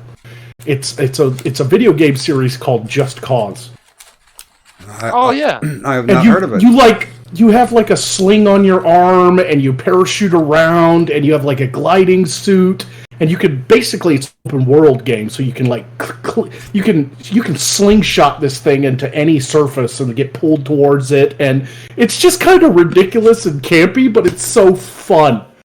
I didn't ever think of that comparison with that game. In fact, that game series like always infuriated me because like I was one of those people that like I'd watch my friends play it and I'm like, but you can't do that with a wingsuit. Yeah, he's pretty much Superman. And he's just like you don't get it. It's supposed to be dumb. I'm like, I don't know. Yeah, it's like, well, the fourth game had the wingsuit, or third game. The third game had the wingsuit, and you could literally like glide 2 feet off the ground and then like pull up on the joystick and be right back in the air again. It's like wingsuits don't do that. Yeah. It's kind of ridiculous. Okay, but that's the game. They literally modeled that game off of like campy '90s action flicks where almost anything was possible. You know what? You can like hook onto a car being sucked into a tornado and ride the car into the tornado, shooting bad guys with explosions going off. That's the game. You know what it kind of looks like because I've never played the game. I'm looking at the pictures, and it looks like this is the game that inspired Hardcore Henry. I wouldn't say that because it's definitely not a first person. You're third person in that, and there's a lot of shooting, but there's not a lot of like parkour stuff. I think that's more. I would say you'd attribute more like Call like of Duty Mirror's Edge or something like that would inspire Hardcore Henry.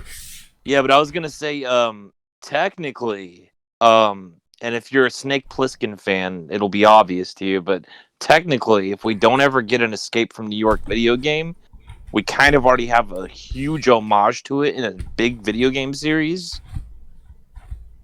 I don't play video games, so. If you know of the series called Metal Gear Solid, heard of Hideo Kojima is blatant about how much Solid Snake was inspired by Snake Plissken. So much so that in Metal Gear Solid 2, when he's undercover, quote unquote, he goes by Plissken. Mm-hmm. Doesn't that dude have the eye patch too? Yeah, he has the eye patch. Yeah. Solid Snake. I've been sitting here trying to say something like, okay, I want to back it up real quick to the 80s trope with the gun. It's like 1988 fucking Batman, right? With fucking Jack Nicholson and the gun at the end of the movie. Oh, yeah. Like, you know what I'm talking about, Magog. Where he pulls the gun out of his pants and it's like this super long fucking barrel. Right? No, my favorite my favorite is still Joe Piscopo's 88 Magnum from Johnny Dangerously. Never seen it. This is an 88 Magnum. It shoots through schools. Here. I will no context tweet a picture of it. And it's like Jack Nicholson pulls his fucking gun out, and the barrel is longer than your mom's fucking nose. Yeah, but Matt, that was practical. Yeah, but that would make it practical for shooting long range because the barrel would give the projectile a longer, a longer range by giving it a nice rifling before it leaves the fucking barrel. Now, at least that kind of made sense, but having like a snub-nosed 45 with a scope on it is stupid. Here, I'll go ahead and no context tweet a picture of Joker's gun from the 89 Batman. It's been a very long time since I've seen 89 Batman, but does he not like actually damage the Batwing with it? Yeah, he blows it. Yeah, he crashes the Batwing with the big fucking gun. Yeah. But it was campy and it was fun because it was Burton. It was 80s Tim Burton doing ridiculous shit. Burton, yeah. It was his version of a comic book movie, but like side note, if you guys have ever played Just Cause 2, there's a special gun you can find on one of the southern islands in a ruin. It's a gun that shoots bubbles. It's a little bubble gun. And it doesn't hurt enemies or nothing, but when you pull the trigger, it automatically gives you 5 stars and entire armies show up and kill you. Holy shit. Oh, so it's like a Grand Theft Auto kind of... You gain stars the more damage you do, and the more people will show up. Helicopters, tanks, if you get higher stars. Hey. It's like a Grand Theft Auto system, and if you pull the trigger on that bubble gun, the whole army will show up and just destroy you. Don't they have a cow gun? What? Don't they have a cow gun? No, you can do things with cows. And I don't know in the fourth one. Yeah, in the fourth one, you could do stuff. They added livestock to the game. Yeah, they added livestock to the game that you can hook into with your fucking grapple and fucking hook a bunch of cows together, and they can go fly through the air. That's what I was just gonna say. My friend brings over his PS4 and Just Cause 4. He was playing it one night, and our favorite thing to do is like I'll just egg him on to like fuck with either people or animals, and you get this like, what is the gun called with the ropes? The slingshot thing, whatever. Yeah, it's just his arm sling. Yeah, like you can attach things through ropes, and you can like attach multiple things to multiple things, and then you can get ones that when you upgrade it, they have like a little rocket on the back of them. And so you hit the go button, and you have 3 cows and a dude attached to each other through ropes, and they start firing off with rockets, and they start circling around in the air, and they shoot off into the air. And me and my friend waited for like 60 seconds for them to fall down, and they never fell down. We're like, where did they go? By the way, speaking of Kojima, isn't Death Stranding supposed to release today or tomorrow? Yes. I think in the next couple days. Is it out already? I don't know. I don't know. But I haven't seen any playthroughs on it yet. And I did also love the. I'm pretty bummed because Death Stranding turns out to be a giant walking simulator. So I'm pretty bummed about that. I also in Just Cause 2, I love the Lost Easter egg. You know, the show Lost. It was very popular. Yeah. Was very popular when that in the time that came out. And if you take a plane or a helicopter to this hidden island that's not on the map, you have to look up the coordinates online, basically.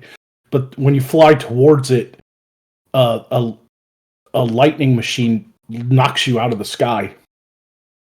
And when you're running around on that island, the sound the monster made in Lost, like, you know, every like 5 minutes, the sound the monster make goes off. Okay, well, I tell you what, this brings me to another tangent because you're talking about Lost. Damon Lindelof is the writer for the HBO Watchmen series.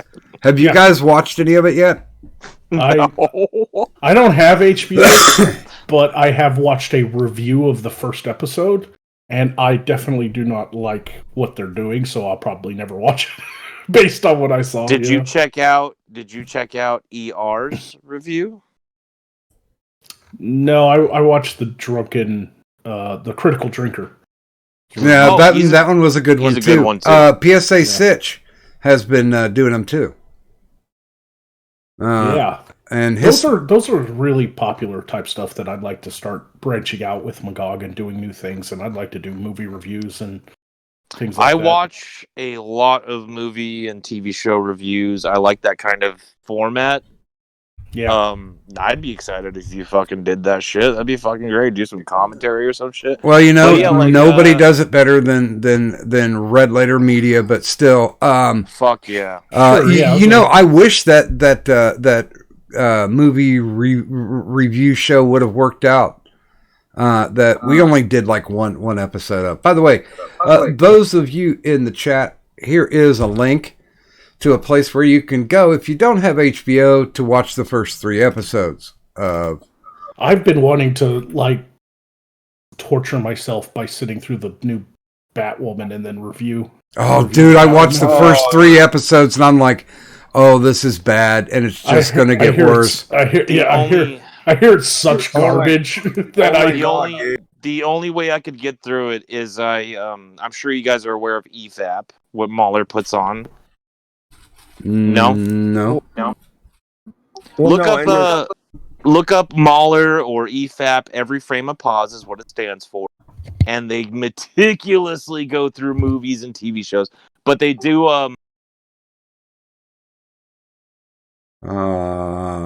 Did he just he die? He dropped. I was gonna say I didn't kick nobody, but no. Like the thing is, when it comes to the Batgirl series, all I had to see was the goddamn trailer, and I knew. Yeah, it was pretty garbage. much. Yeah. No. It's garbage. No, the cringe is strong with this one. You gotta watch. I watched the first 3 episodes, and I'm like, oh my fucking god, this is bad, and it's gonna get worse. That's not what he's saying. He's saying he could tell just from the trailer it was going to be garbage. Oh yeah, it is. But still, it's just one of those things. Like because I've seen the reviews from, I think it was Metacritic or Rotten Tomatoes, and the quote unquote movie reviewers are just lauding it, saying that it's awesome. And then you got everybody else coming in, like normal people who watch this, like, this is fucking garbage. This is total garbage. I would like to have whatever the critics are smoking. Okay, he was in, then he was gone. He was in, he was gone. Hold on. Well, no, and Doc, like I'm going. Sorry, I don't know what the fuck that was. Me and my buddy Voice, we're gonna go back and redo Game of Thrones. Right, we're gonna watch it together and then do a review on it. Oh, I thought you were gonna remake it. Oh boy. Well, actually, that might be the end of the season thing. Like, how would we change it? Because when you get to season 5 and on, there's a lot of things you could change. You know what I mean? Well, and they were because you guys already know the big debacle about D&D, the showrunners on there, and they made conscious choices of, yeah, we're not going to do this, or we're not going to do that, blah, blah, blah, this and that. Are you fucking kidding me? Well, it got to the point to where... No, not you. Sorry. I was looking at this website you posted that has all these shows and movies you can watch for free. Yeah. I had no idea that Fox... I had no idea Fox... It started on October 29th. I had no idea Fox is doing a War of the Worlds television show. Oh, yeah. This will make either the third or fourth time. That's probably shit. Yeah. It's probably... I know how it ends. Doc,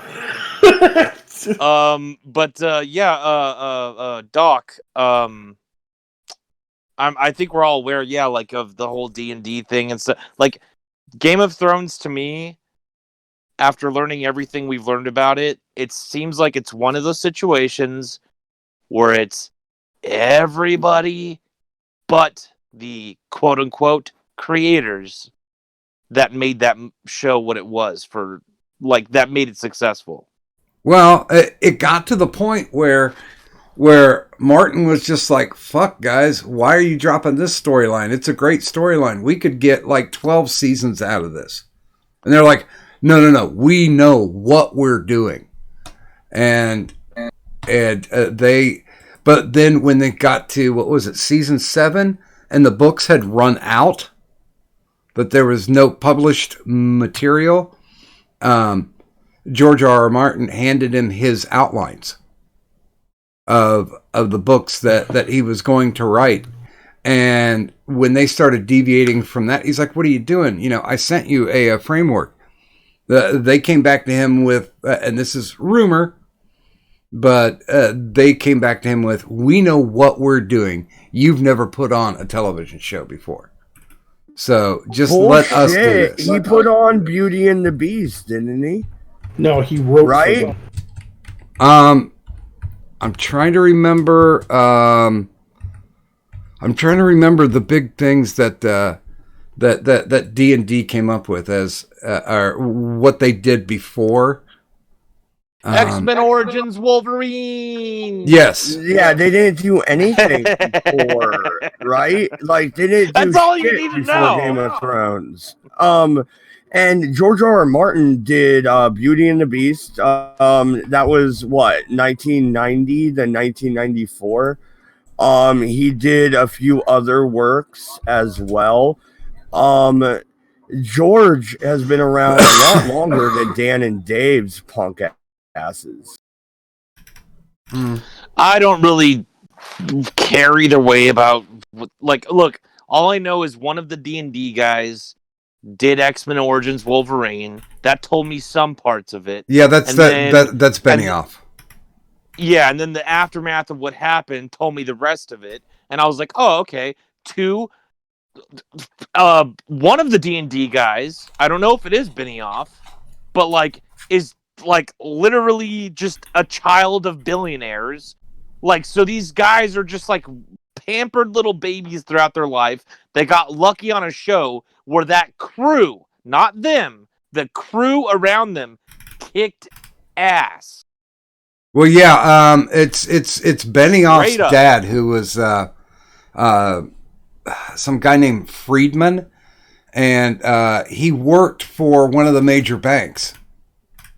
So it was one of those things where, he kind of got his job because of the fact that it's like, well, if we say yes to one of his ideas, we might be able to get his dad to do some financial backing. So that's how he made his way through Hollywood. Because they're like, well, I don't know, if you say no to this guy, his dad might fuck us over. So, and I stopped caring anymore. Like, everything that comes out of Hollywood, 90% of everything that comes out of Hollywood is vapid horse shit. Yep, enjoy your video games while you can, guys, because that's what's next. And as Magog, I'd like to do movie reviews of like 80s and 90s exploitation sword and sorcery schlock movies, because those are actually like, they're crap, but they're good crap. Can I recommend one series for you? The one that I'd love to see done is Deathstalker. Everybody already wants me to do those. Of course I'll do Deathstalker. They're great. Magog, you know what would drive the internet insane? Somebody like you sitting down and looking at the black movies from the 70s. Oh, blaxploitation. Doing reviews on that. Dude, I've watched on that, everything when it comes to blaxploitation. Good God, I even went back through. If you guys haven't seen it yet on Netflix, Eddie Murphy does that. They call me Dolomite. It's not Eddie Murphy. I thought it was Wesley Snipes. No, it's Eddie Murphy. Wesley Snipes is in it though. Too. So is I forget one of Key and Peele's. Who's the guy who won the Oscar? That's Jordan Peele. Okay, so Keegan-Michael Key is the guy you're thinking. Yeah. Key's the one who did it. I saw it on Netflix. I just haven't watched it. Was it good? Yeah, it was. It was very entertaining. Plus, if you've ever watched any of the Dolomite movies, then it's nostalgically fun, but it is very accurate in some of the stupid, idiotic shit that they did to get those movies made. No, could you imagine, Doc? Just sit back and imagine this. Magog, in the style of Poe, doing Blackula. Oh, come on. Like, that would be the most amazing fucking review ever. Blackula was fun. I mean, if you're into blaxploitation, the three movies that you really have to see right up front is Sweetback's Badass Song, because that is like the one that kicked off the whole blaxploitation thing. Definitely the Dolomite stuff. It's awesome. But for the three, Shaft, the original Shaft, and God, my personal favorite, The Mac. Shaft isn't blaxploitation though. Technically, it was. No, it isn't. It's what caused blaxploitation. Exploitation films are called exploitation films is because they exploit the popularity of a mainstream movie or television show that inspired people to go and see it and stuff, and they're exploiting that popularity. So like Deathstalker and stuff like that. Exploitation was just exploiting blacks. No, they're exploiting a popular black film, and that was Shaft. All those crap movies that came out were exploiting the popularity of Shaft. Just like all the crap sword and sorcery stuff those movies were exploiting the popularity of Conan. When Conan came out with Schwarzenegger, it was a big fucking thing, and people loved it, and so they were like, let's do just a bunch of schlock. and capitalize on this. And it's happening to this day. There are modern exploitation films that are you've seen them, right? These DVDs that have like the same font as like a popular movie, but they're not the popular movie. You know? Oh, dude, it's like Asylum. You know? Asylum is the king of ripping off, and they have agreed actually to come on Doctor on Call, but the CEO wants to bring his 2 other partners. So we're having a bitch of a time trying to get all 3 of those guys in the room for 2 hours. Right. But you have to understand what an exploitation film is in order to understand what an exploitation film is, and if you're watching an exploitation film. And if it was a popular movie that was released in theaters that everybody loved, all the crap that come out that's like it are the exploitation films. They're exploiting the popular one. That's why they're called exploitation films, and that's why there's different genres of exploitation films. There's, Nazi exploitation. There's, the sword and sorcery exploitation. There's black exploitation. All that stuff is capitalizing on something else that was popular at the time. Well, like J-horror. Mm-hmm. But I'm trying to think because Sweetback's Badass Song was like the very first one that was, FUBU, for us by us. But yeah, it's sometimes hard to narrow down what's an exploitation film too, depending on what era you're going for, which is why I understand the confusion, because black movies done by black directors, black writers with nothing but black actors were often campy and crap. Like, anyway, dude, I still have to say that Shaft was blaxploitation.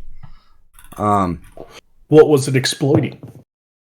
Blaxploitation doesn't mean that it's exploiting anything in particular. It's like, okay, we want a film FUBU. We want a film starring a bunch of black people in situations that we understand. That's what blaxploitation was. It was basically exploiting the culture. Okay, Doc, would you say then that Friday is the same vein then?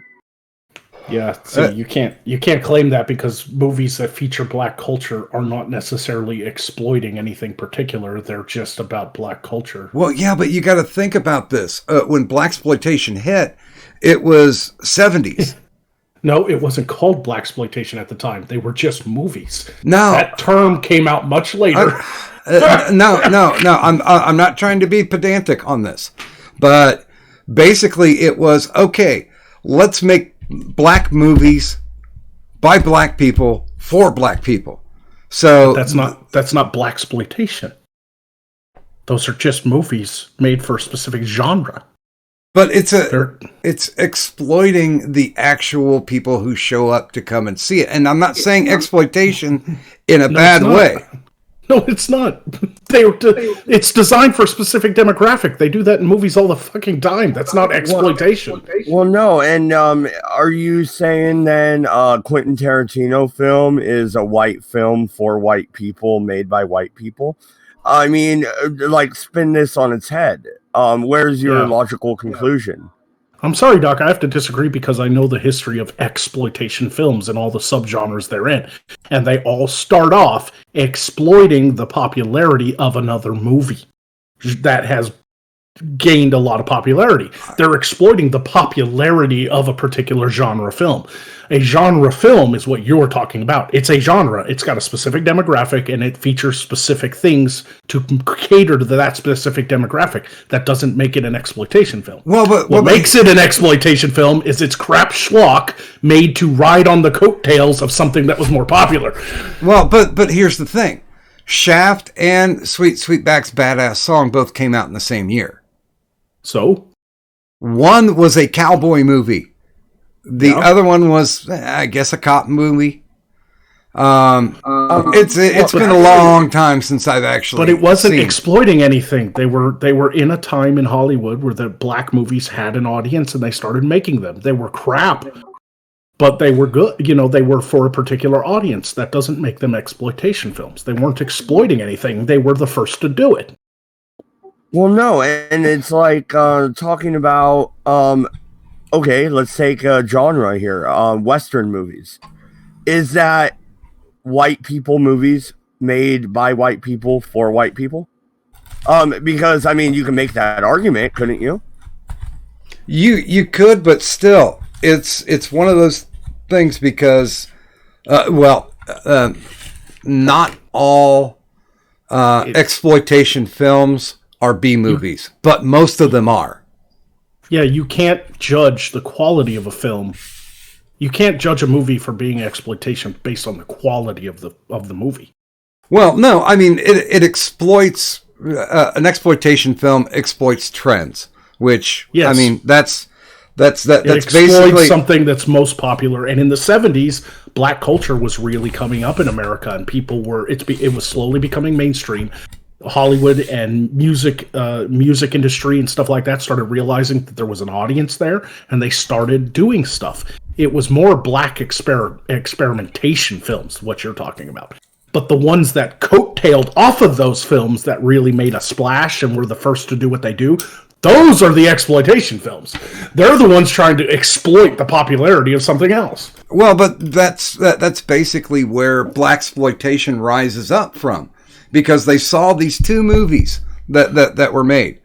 And they were different movies. They were definitely different movies, because one was, gritty inner city, and the other one was a fucking cowboy flick. And they said, wow, black people really will go out to see these movies. So that's where your exploitation part comes in from. No, it's not. From what you were saying. No, not necessarily. Okay.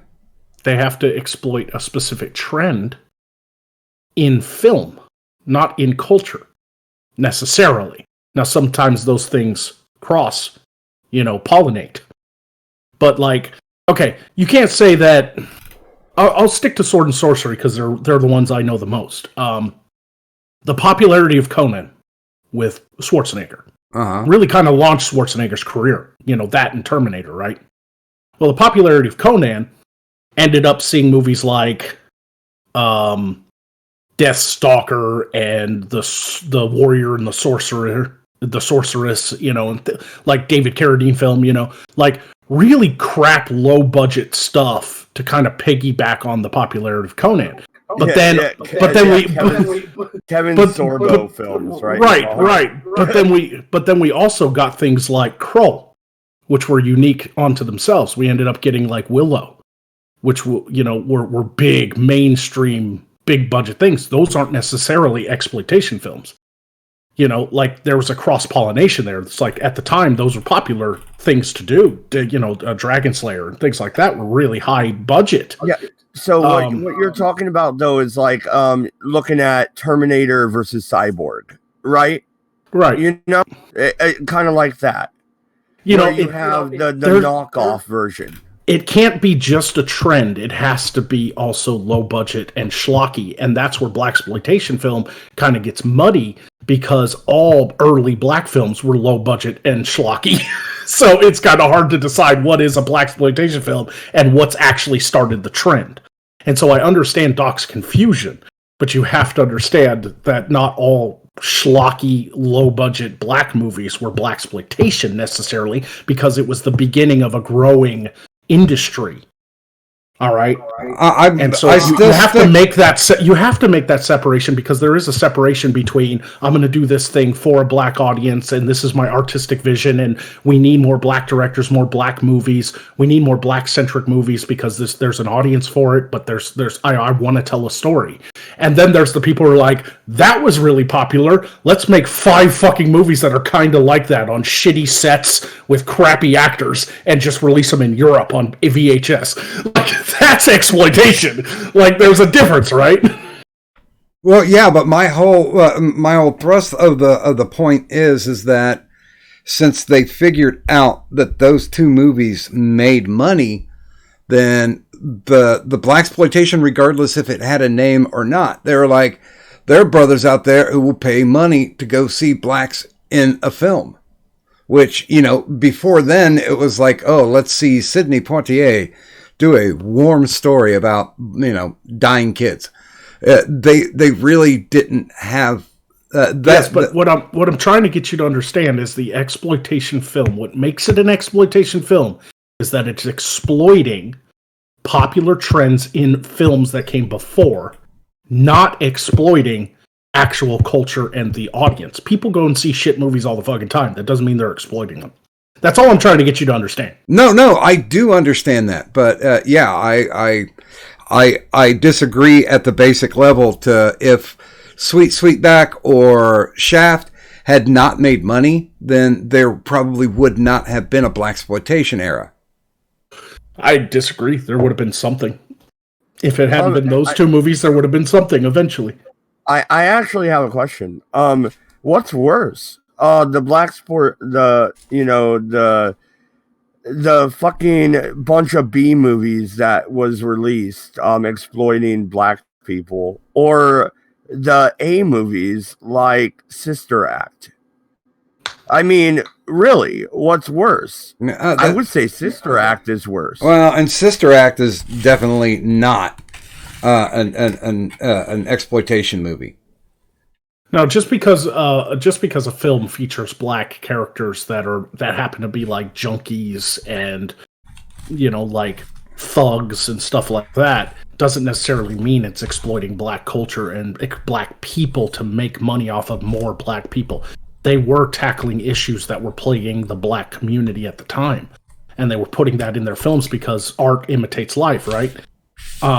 Sometimes. Now, I will admit there are some movies out there that are just like, throw out a black stereotype and then he dies first. Like that does happen. I'm not saying it doesn't, but that doesn't necessarily make the film an exploitation. Exploitation films became a specific genre for a specific reason. You can't just blanket statement something being an exploitation film. Well, and I think if I'm not using blaxploitation as an example, there was a genre of exploitation with biker films. Yeah, there was also like women in prison genre, and there's like sexploitation is probably bigger than all the other exploitation genres. There's literally just like entire genre of film that's like, let's have that really popular movie, but with a lot more naked women in it. Let's just do that.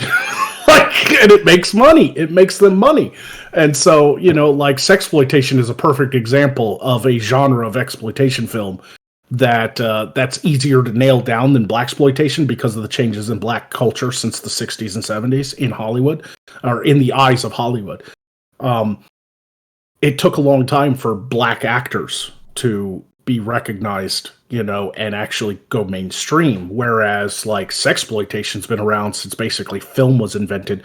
The first thing photographers did when they figured out that the fucking process of photography, they were like, what should we take pictures of? Like, get a naked woman in here. Well, what is it? It's argued that the very first film ever was Edison doing The Kiss. Yeah. And back then, when that came out, people went batshit. Mm-hmm. Hey, what do you think about Canucksploitation? The what? Canucksploitation. Oh, crap. Canadian films? Yeah, B movie Canadian films, because they did a shitload of once Friday the 13th hit. They did a shit ton of they did exploiting horror. One of my favorites is still Black Christmas. I still argue to this day that slasher films are just really popular, higher budget exploitation films of horror. I won't disagree, man, because I know you've been to you've been to horror conventions, right? Well, I only say that because it's so fucking easy for like an up and coming filmmaker without a lot of budget could easily make just like a serial killer movie. There doesn't have to be any creature effects. It can be low budget. It could have naked babes in it, and it could be schlocky and stupid and still make money. Because slasher films it's too easy to do. It's just so easy. There could be 1,000 of them. Well, no, you're absolutely correct. But I heard something about Canada. Are we talking about Trailer Park Boys again? No. It's basically Canada.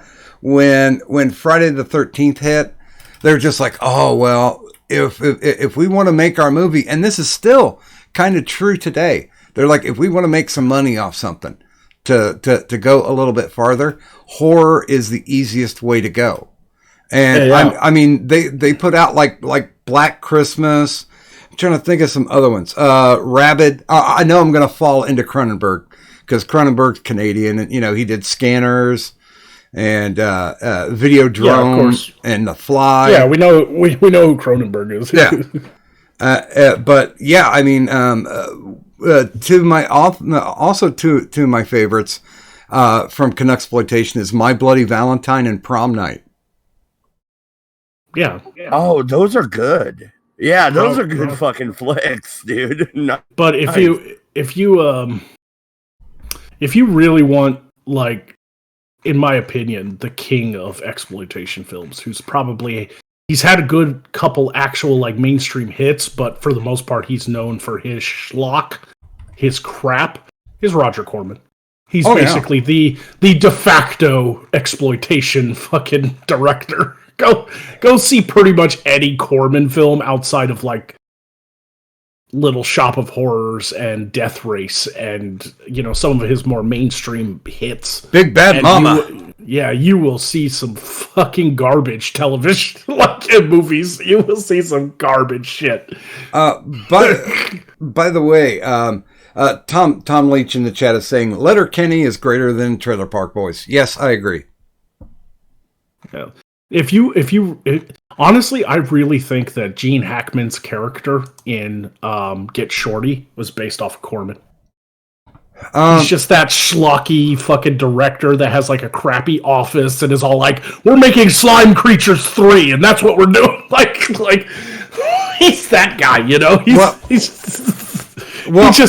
he made so many movies. Well, and you've seen Ed Wood, Tim Burton's Ed Wood, where he comes in to the guy who's supposed to be like a William Castle type figure, and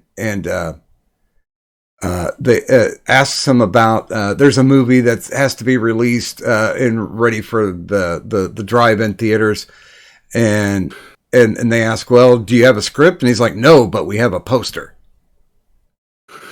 And that's what a lot of them did back then. It's like somebody came up with a great poster. It's like, fuck it, we're gonna shoot this next Friday. Let's go. Well, there was a strange era in Hollywood where a lot of theaters, drive-in theaters, were very popular, and people would pay money to see a mainstream film, but they felt that the audience, they would get more people going to the drive-in on Friday nights and shit if there were more than one movie to watch. And so they do like a 3-movie feature. And so what they did was they went to a bunch of Hollywood directors and was like, listen, we got this big mainstream movie coming out, but we need something to show before and after the mainstream movie at the theaters. Give us like, can you get a crap film done in 6 weeks? And they'll fucking do it. And it created an entire like genre of just crap B-movie schlock that they could just throw up after a mainstream movie at the drive-in so that people felt like they got their money's worth. And to me, that's some of the greatest film in Hollywood. Even though it's crap, it's so fun because at least they were working with low budgets, they were working with little amount of time and no-name actors, and so they had to concentrate on actually trying to do some sort of good story. And so you got some serious gems that came out of that era of Hollywood. And Corman filmed Little Shop of Horrors on a bet because he was lamenting of the fact that he wanted to do a movie, he couldn't do a movie, he didn't have the money for the sets or any of that shit. And a buddy of his went, well, hey, we've got like a 3-day off from shooting this one movie that we're doing. He's like, I bet you could go in there and use the sets. Mm-hmm. And he went in. Corman did that a lot. Oh yeah. Corman is one of those directors. Many other directors have done this, where they would they build sets. They'd spend a little money and rent out studio space for a certain amount of time, and they'd build the sets. And these really interesting sets. and then they'd film like 6 movies on the same sets. Yeah, and it was like, well, this soundstage isn't doing anything, and he's like, I will, you guys let me in, I will shoot a movie. And he shot Little Shop of Horrors in 2 days. And that's why you would, if you watch, like, especially what I've been watching because they're free on Amazon, if you watch a lot of sword and sorcery exploitation films that came out in the 80s, you'll watch like 4 or 5 of them in a row, just kind of binge watch them, and notice that a lot of them have the same fucking sets. They're completely different movies, but they got the same fucking sets. I love it. It's campy. I love it. I can't help it. It's bad, but it's good bad, Well, and it always makes me think of the old Judy Garland, Mickey Rooney musicals that they did in the 40s, where it's like, let's put on a show. And you could tell there's a lot of, it may be a bad movie, but there's a lot of heart in it. And I think that's what makes them incredibly endearing. And that's what is also missing in the modern age. I don't know if you guys agree with me, but a lot of this stuff that's coming out that costs $400 million to film and everything like that, it's so corporate and soulless that even if it's a good movie, like a Marvel film, you end up leaving going, okay, I enjoyed that. There was a lot of explosions and fight scenes and CGI and excitement and music but then you, like, 3 days later, you're like, I cannot remember half of that fucking film. But I'll watch an exploitation film, and 3 days later, I'm like, oh yeah, that part. I remember that part. You start remembering, because it's so goofy. You will always remember it. By the way, good morning to Wikipedia Snippet. Did you say something, Kadun? Oh, I was saying that, with the way movies are nowadays, I was just commenting that it leaves you feeling empty. Yeah, it's like, okay, we had something to do for 2 hours, and we paid way too much for stale popcorn. Even the Joker, which I finally went and saw. What'd you think of it? I enjoyed it, don't get me wrong, but even that I left, like, a lot of people are praising the Joker, and I'm not saying they're wrong. And I enjoyed it too, so I'm not saying it was a bad. But I left the theater going, okay, I enjoyed that. It was a great performance. A lot of it really stuck with me. But at the same time, it was Taxi Driver. Well, it was, for me, it felt like a mix of Taxi Driver and King of Comedy. It was Taxi Driver falling down. I'm just saying it was something I've seen before. Yeah. The slow descent into madness and antisocial behavior because society has, forgotten the main character and completely left them out all alone, and then they start acting out on those psychotic tendencies. It was American Psycho. So I left the theater when I saw Joker. I left the theater thinking I'd seen it before. But I did like that they did a genre film with such substance. I didn't feel empty necessarily. I did feel like I'd seen it before, but I didn't feel empty. I felt nourished. I felt like that was a movie to talk about. It was a movie that was interesting. It was a good take on a comic book character instead of doing the same old shit. Right? By the way, is it irony that the 2 best DC related movies in this brand new run were made by independent studios for them, for Warner Brothers? I don't think it's irony. I think it's what needed to happen. Because I tell you what, I enjoyed the shit out of Shazam. Mm-hmm. Most people did because it was an actual comic book movie instead of trying to take something comic booky and make it all gritty and dark and serious. It felt like an actual, like, they didn't even bother, like, trying to change his suit to be all, like, up to date and gritty and interesting looking. It was like he was wearing this, like, crappy white half cape, and like, it was kind of goofy, and that's what made it charming. John, whatever his last name is, I forget how to pronounce his last name. It begins with a K. Who played Shazam? We knew that he had geek street cred coming in. Anyway. Well, yeah, he was in Chuck and bunch of couple other movies I think I've seen him in, but for the most part, yeah, he had Chuck is what really I think made him a geek. I mean, because that was like his main geek character, wasn't it? Was it Chuck? It was Chuck. Yeah, right? yeah, it was Chuck. That had Adam Baldwin in it too. But it was the amazing thing. I think it's Krasinski. I think his last name's Krasinski.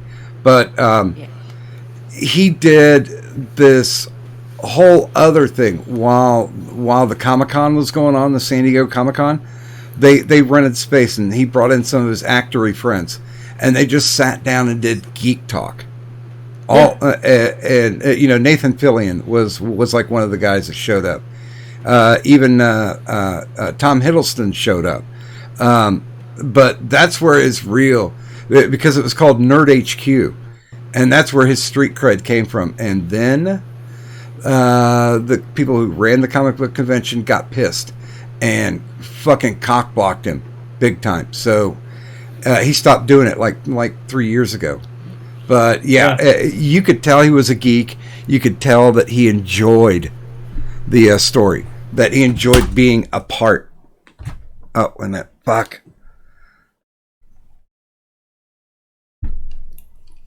Guys, I'm not hearing anything. What? Okay, hold on. What? Okay. A whole bunch of people dropped out. Yeah. Huh. So let me ask a mini panel question, if you will. What's your favorite sword and sorcery movie? Mainstream or schlock? Does not matter. Favorite by far? Yeah. Willow. Okay, that's an interesting choice. It's like 100% better than almost anything. And that's coming from a guy who really enjoyed, like Peter Jackson's Lord of the Rings and Hobbit, and I really enjoyed, Game of Thrones, which is very mainstream, at least part of Game of Thrones. I didn't enjoy the last 3 seasons, but I did enjoy it when it came out, and first 4 or 5 seasons. Basically up until the Battle of the Bastards, I enjoyed. And then, and stuff like that. But to this day, I still think that probably one of the best sword and sorcery, high fantasy films ever made was Willow. And we're talking a Lucas film, partially written by Lucas himself, directed by Ron Howard. Just absolute wonderful effects. Well, that was the very first movie. Great, memorable characters, everything like that. It was just that movie's also a landmark because it's the first time that they did digital metamorphosing or morphosizing, digital manipulation.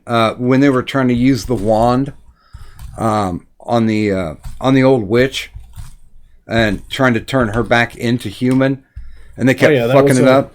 That was the first time that had been used in a movie. Mm-hmm. Okay, so Kadant, what's your favorite sword and sorcery movie?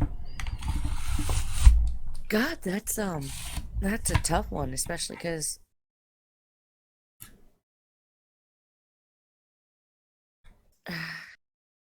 by the way, Willow will always hold a spot in my heart. Go ahead. By the way, Tom Leach says Legend. That's a good pick. Yeah, that's a good one. I was gonna. Wait a minute, was that going to be yours? And sorcery. Well, no, it doesn't matter. Most because these are the ones from my childhood. Okay. Actually, Willow was probably the movie that had initially given me my crush on Val Kilmer. Mad Mardigan. Yeah, he did a hell of a job on that too.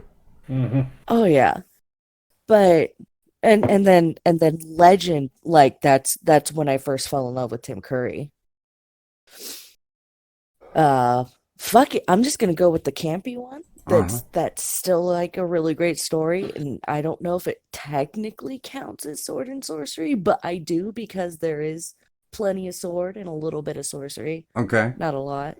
I'm just gonna go with the fucking classic of Princess Bride. Yeah, that counts. Yeah, it does. Okay. It counts. I'm gonna have to go off the reservation on this.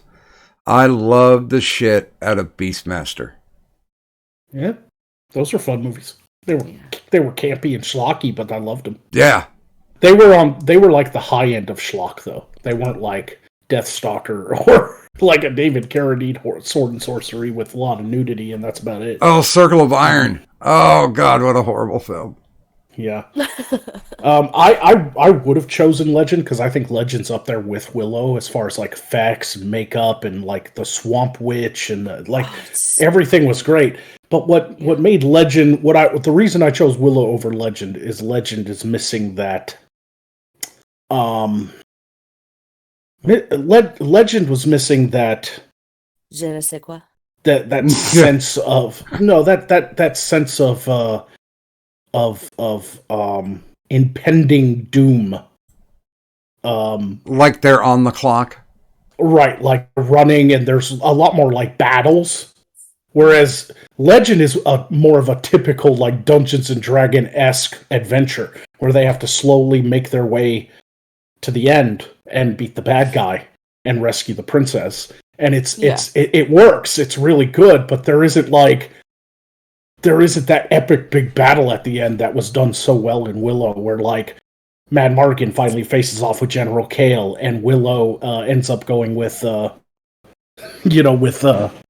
fucking what's her name, the witch, to battle the other witch, and you had the old lady fight, and there was a whole battle going on in the castle below, and there was that really like crazy kind of like run for your lives, edge of your seat kind of adventure, whereas Legend was more of a slow paced adventure. It was still good. Well, but and and you could see the serial influence with Willow, because there was always like some type of trap or some type of problem or issue happening. You know, bang, bang, bang, bang. You could see where they could split that up and serialize it. Well, it was actually written as a series of books co-authored by Lucas himself. And people have been wanting the story to continue and at least another movie made of the other two books. And it just... every time somebody asks Lucas about it, he's like, no, Willow's done. Yeah, because I was going to say, we don't want to see a fat Mardigan. It could work. One, Val could potentially lose a little weight, plus they have digital de-aging now.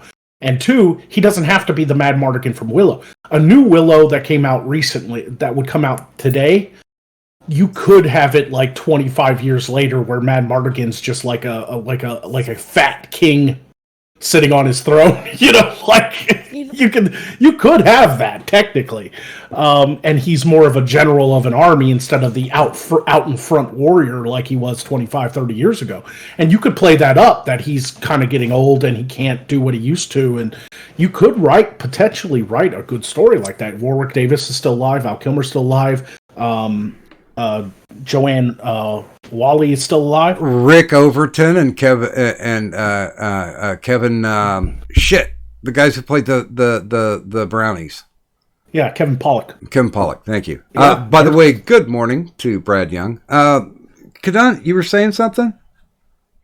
I keep thinking I'm hearing you talking. It's fine. What was you gonna say?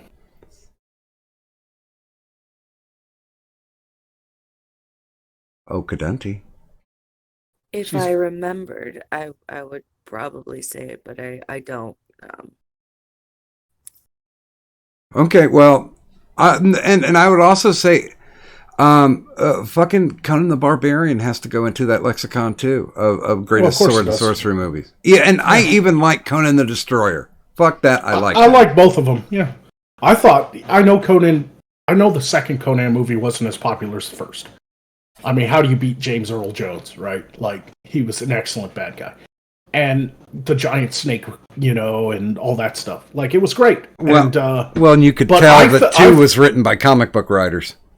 Yeah, but I felt like the second one at least built up to a really great finale. I mean, I thought the creature effects of that horned god was awesome. Oh, I thought that was fucking excellent fucking creature effects, and that big battle, and they roar, and it fucking shoved its horn through the fucking mean woman.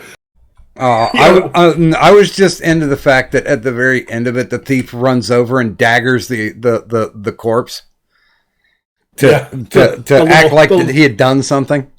Yeah, the little thief guy. Well, he helped a little bit. He threw one of his daggers right at the horn. And I felt like it stuck in its face and all that blood went everywhere. And it was like, I always like to think when I was a kid and watched that because I always root for the little guy. I always like to think that he like loosened the horn for Conan to rip off.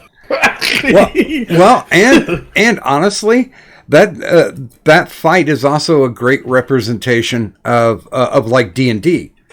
I mean, because that looked like a D&D fight.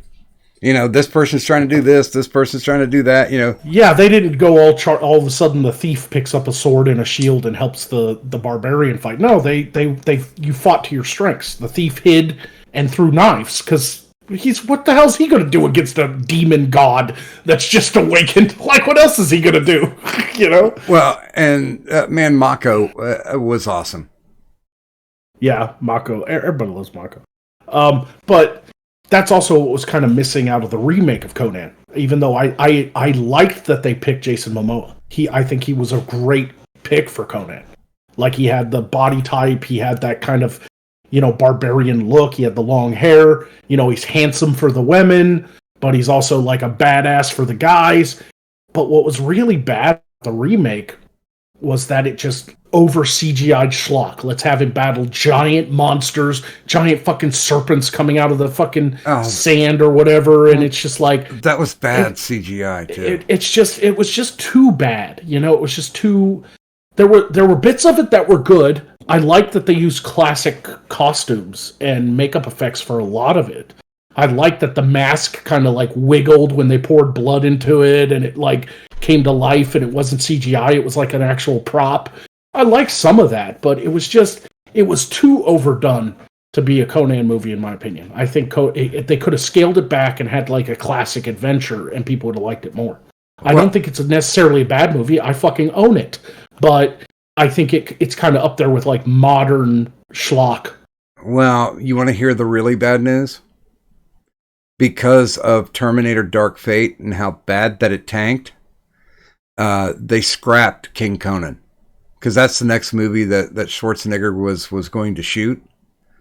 And because of how poorly Terminator did, people are like, oh, well, nobody wants to see Schwarzenegger anymore. So, yeah, because Hollywood no King Conan.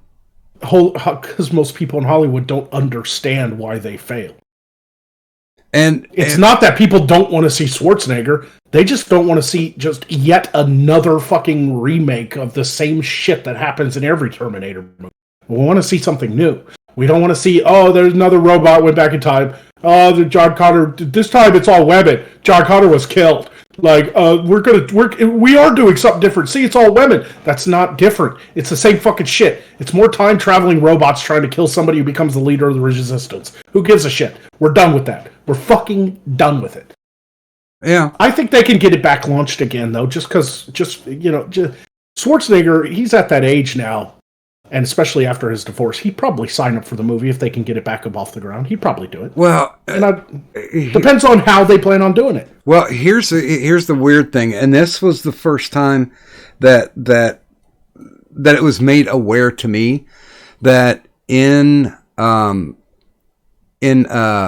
Terminator, Dark Fate, that there was a clause in Linda Hamilton's contract that they could not recreate her digitally. And a lot of current actors have that written into their contracts now, that they cannot be digitally recreated without their permission or payment. Yeah, sure. That's amazing. I think that is so weird because, for better or worse, bringing Peter Cushing in for, Rogue One, you could tell that was CG right off the bat, but good God, it was pretty good. I mean, people knew right away that it wasn't Peter Cushing because of the fact that motherfucker's been dead for a long time. Yeah, he died in 92. Yeah. But I just think it's that weird that they're getting paranoid about it. I don't know. Do you remember the old Steve Martin movie, Dead Men Don't Wear Plaid?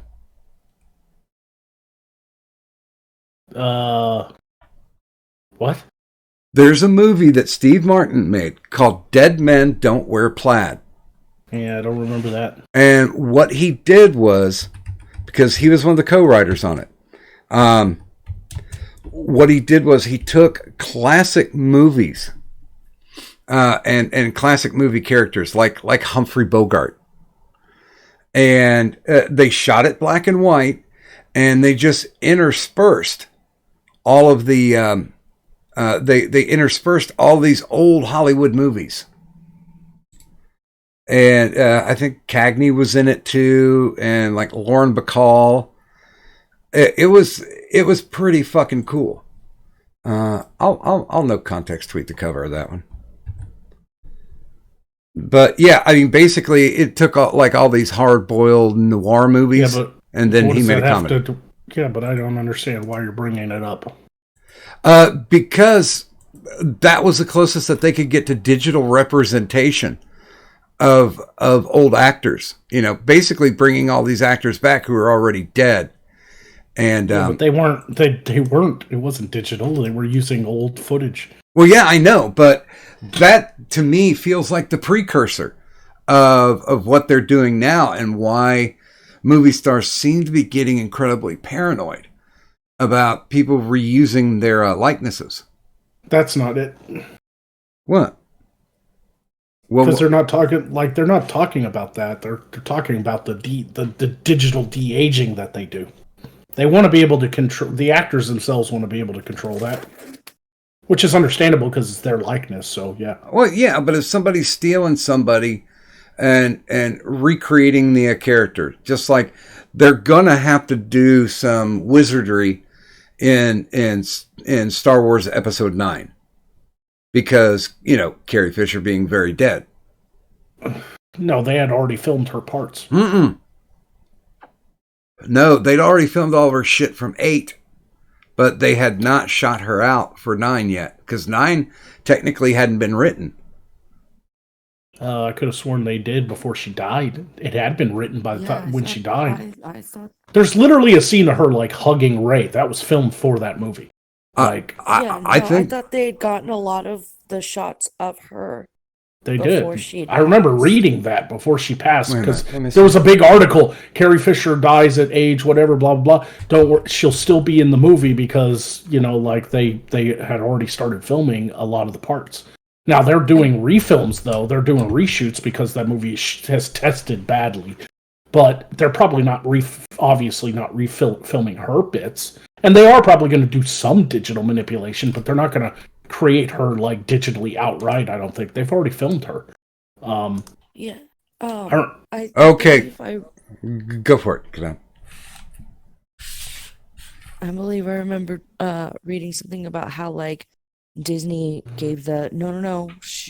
We filmed a lot of her scenes already for 9. She's gonna be in it because we asked permission from her family if we can still use those scenes.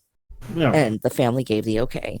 Okay, because the article that I read said that she did what they did was they took a lot of the footage that was unused for 8, and they used that, and they only had like 10 minutes of new footage that they could use for Carrie Fisher in 9.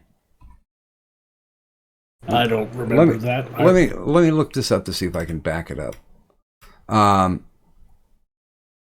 Because she was supposed to have a big part in 9, but they never shot it. Let's see.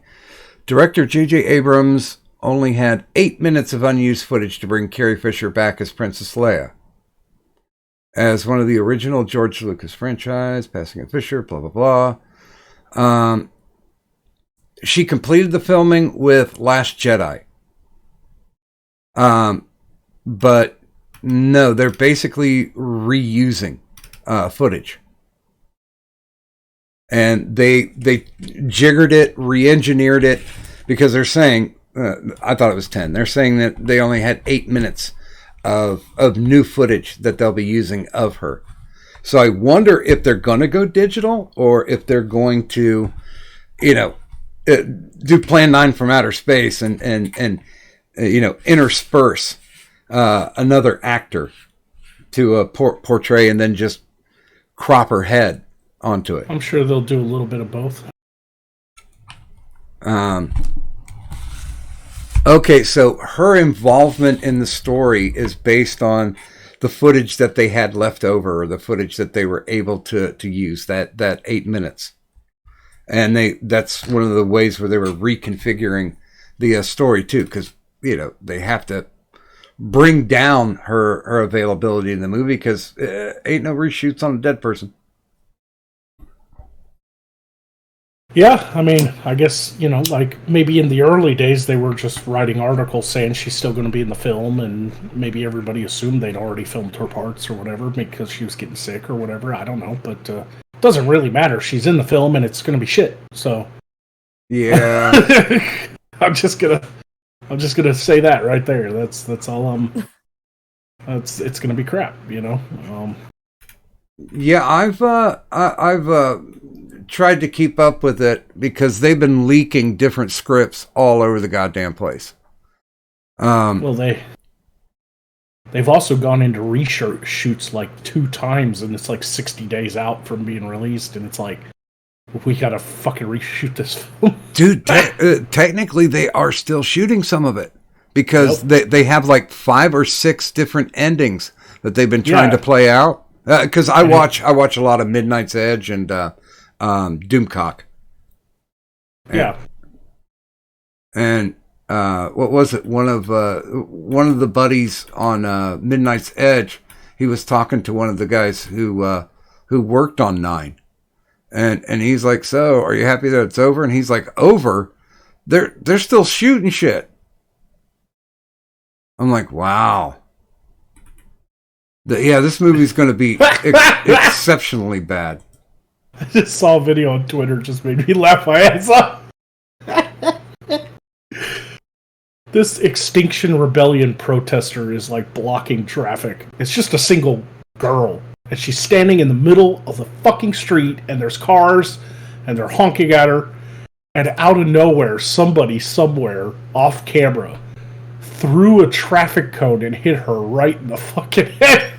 Oh, Jesus. Yeah, I saw that one earlier. I shouldn't laugh at other people's pain, but it's funny. Schadenfreude's a good thing. It's gonna be stupid. All right. Yeah, because apparently it's all damage control at this point.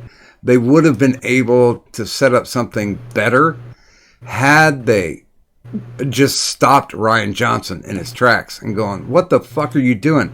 I know you're lowering expectations." And, I would say, honestly, I call episode 8 a troll movie. And it was trolled by a guy who really didn't understand or like the Star Wars mythos.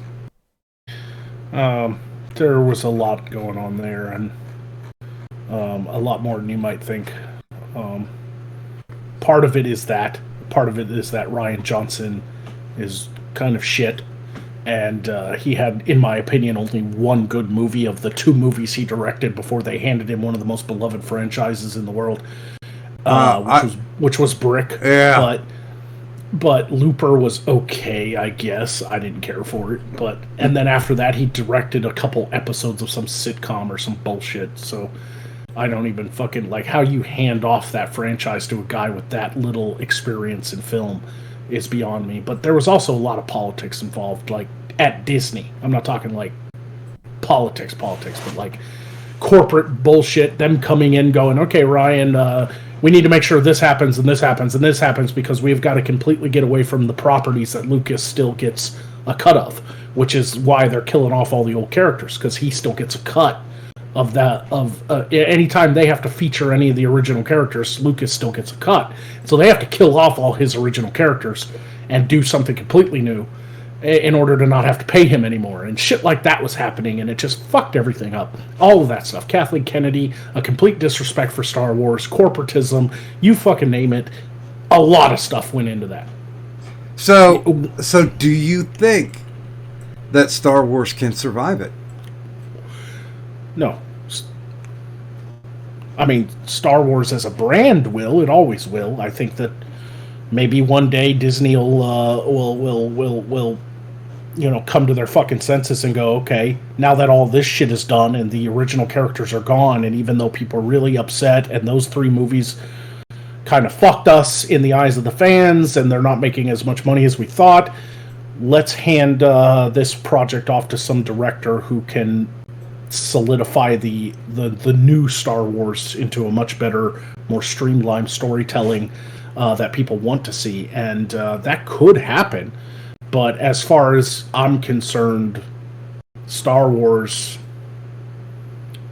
has been dead, in my opinion, for a long time, and I'm not talking popularity wise. I mean, Star Wars has always been popular, but I felt like after the 3 original movies are really, in my opinion, the only ones that are truly good. And even the prequels that were done by Lucas himself were subpar compared to his originals. And I think it only survives because of how much these characters are beloved and how much the world and the fiction behind it and the fans behind it all just love it. And I don't think it'll die necessarily, but I think it'll have to go through some sort of renaissance, some sort of new metamorphosis that entices new watchers in a wholly different way, instead of relying on the same tropes that made the first 3 popular. Trying to redo those, and just trying to remake them, Well, because I just keep thinking, and I'll watch it when it comes on, the new Picard series. I'll watch it when it shows up, but I don't have any expectations for this thing to be any good. Sure. And it's the same with Star Trek Discovery. They're trying something new and it's garbage, and at least they're trying something new, I guess, but they're a lot of times Hollywood is doing things for all the wrong reasons. They're doing it because we've got to do this, we got to have more diverse cast. Well, that doesn't necessarily make it a good story.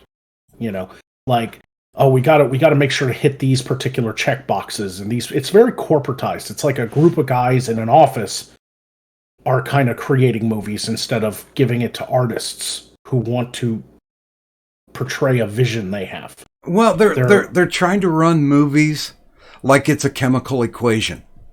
Yeah, it's all numbers and test audiences and demographics and pie charts and graphs and stuff like that. They're trying to make movies. And that's why that encompasses what I mean when I say corporatized.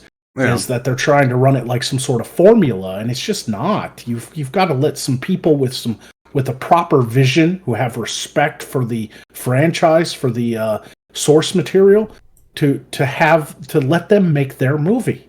Good or bad, let them make it. Stop interfering. Stop meddling. Stop going down to the directors and the writers going, okay, you guys are doing a fantastic job, but we have a pie chart here that says, our test audiences would really enjoy seeing, this happen. More Gungans. Yeah, and so we need you to do a rewrite in the middle of filming. Let them do their vision.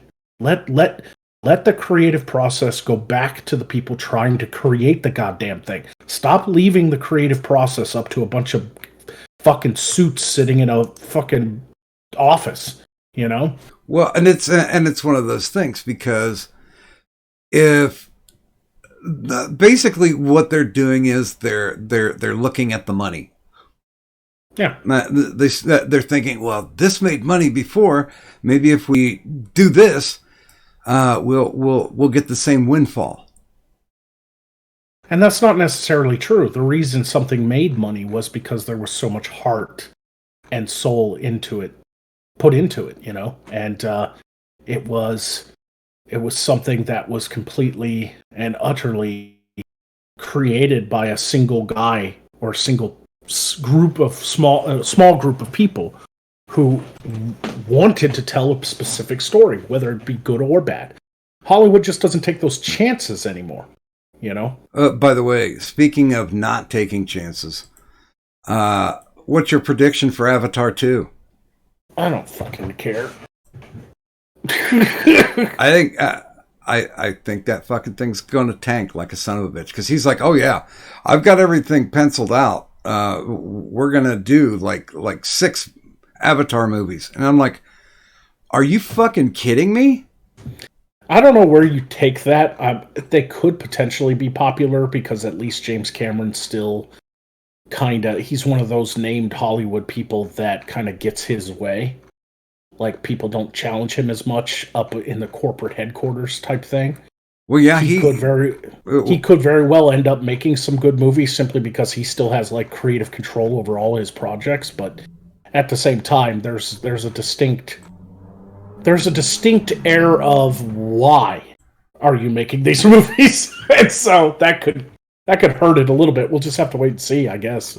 I think it's a chance. I think it's falling with the same guidelines of, well, you know, he made a shit ton of money on movie A, B, and C, so let's go ahead and just give him the reins. Let him do whatever he wants. Yeah. And that doesn't work out all the time. No, not always. There's I mean, sorry. No, go ahead. Oh, I was gonna say I am slightly curious as to how the Alien reboot of Dances with Wolves Part 2 is gonna come out, but I didn't really even care for the first one. That's basically what the Avatar movie was. Oh, I was gonna say Dances with Pocahontas. Wolves. Yeah, it's Pocahontas. It's the John Smith Pocahontas story. That too. It all feels the same to me. It just, you know, that whole empty feeling. Yeah. Like, after watching it, I was like, this is really pretty.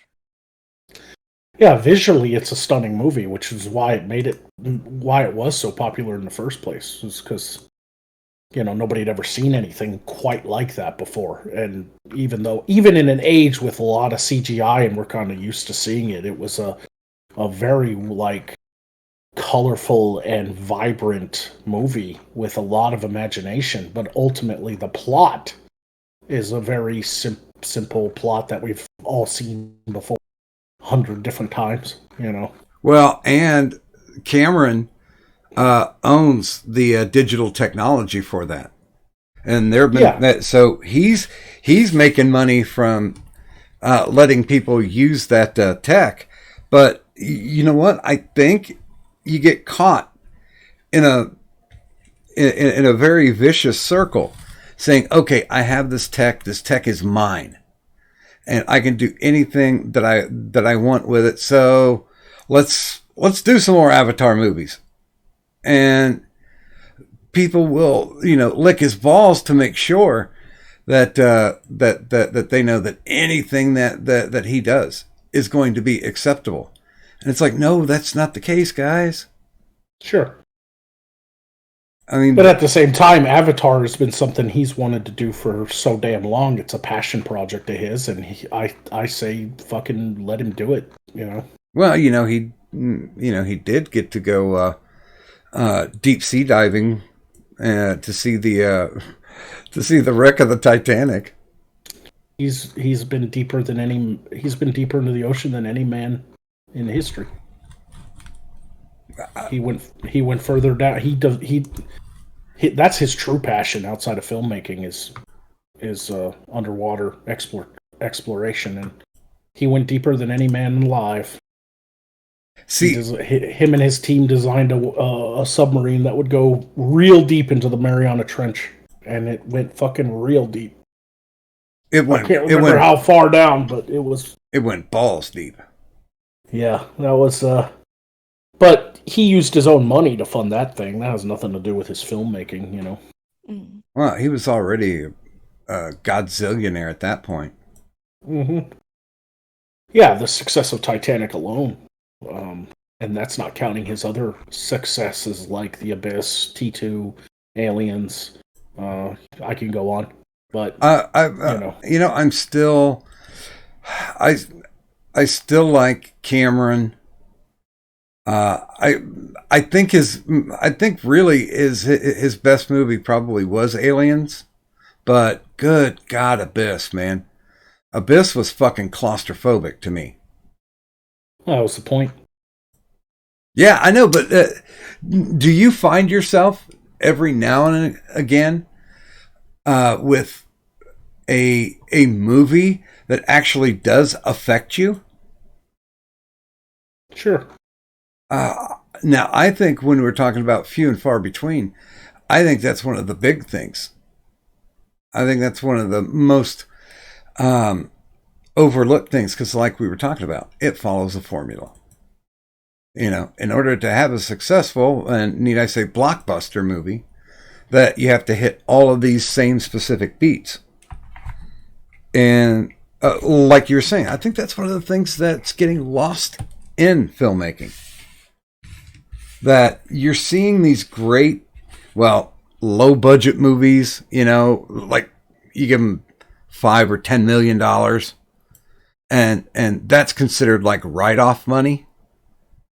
I'm just amazed at how Hollywood is not seeing how great these low budget movies are, because probably they're great because of, not in spite of, the budget. Yeah, Hollywood's kind of lost its way, and they've become so corporatized that they spend millions, hundreds of millions of dollars on shit they don't need to spend money on. They just do it because it's the system that they built. I've seen films that, especially with digital technology advancing to the point where a few $1,000s and you can get a camera that'll do anything a Hollywood's camera, you know, it'll look like a Hollywood movie, you know, like it.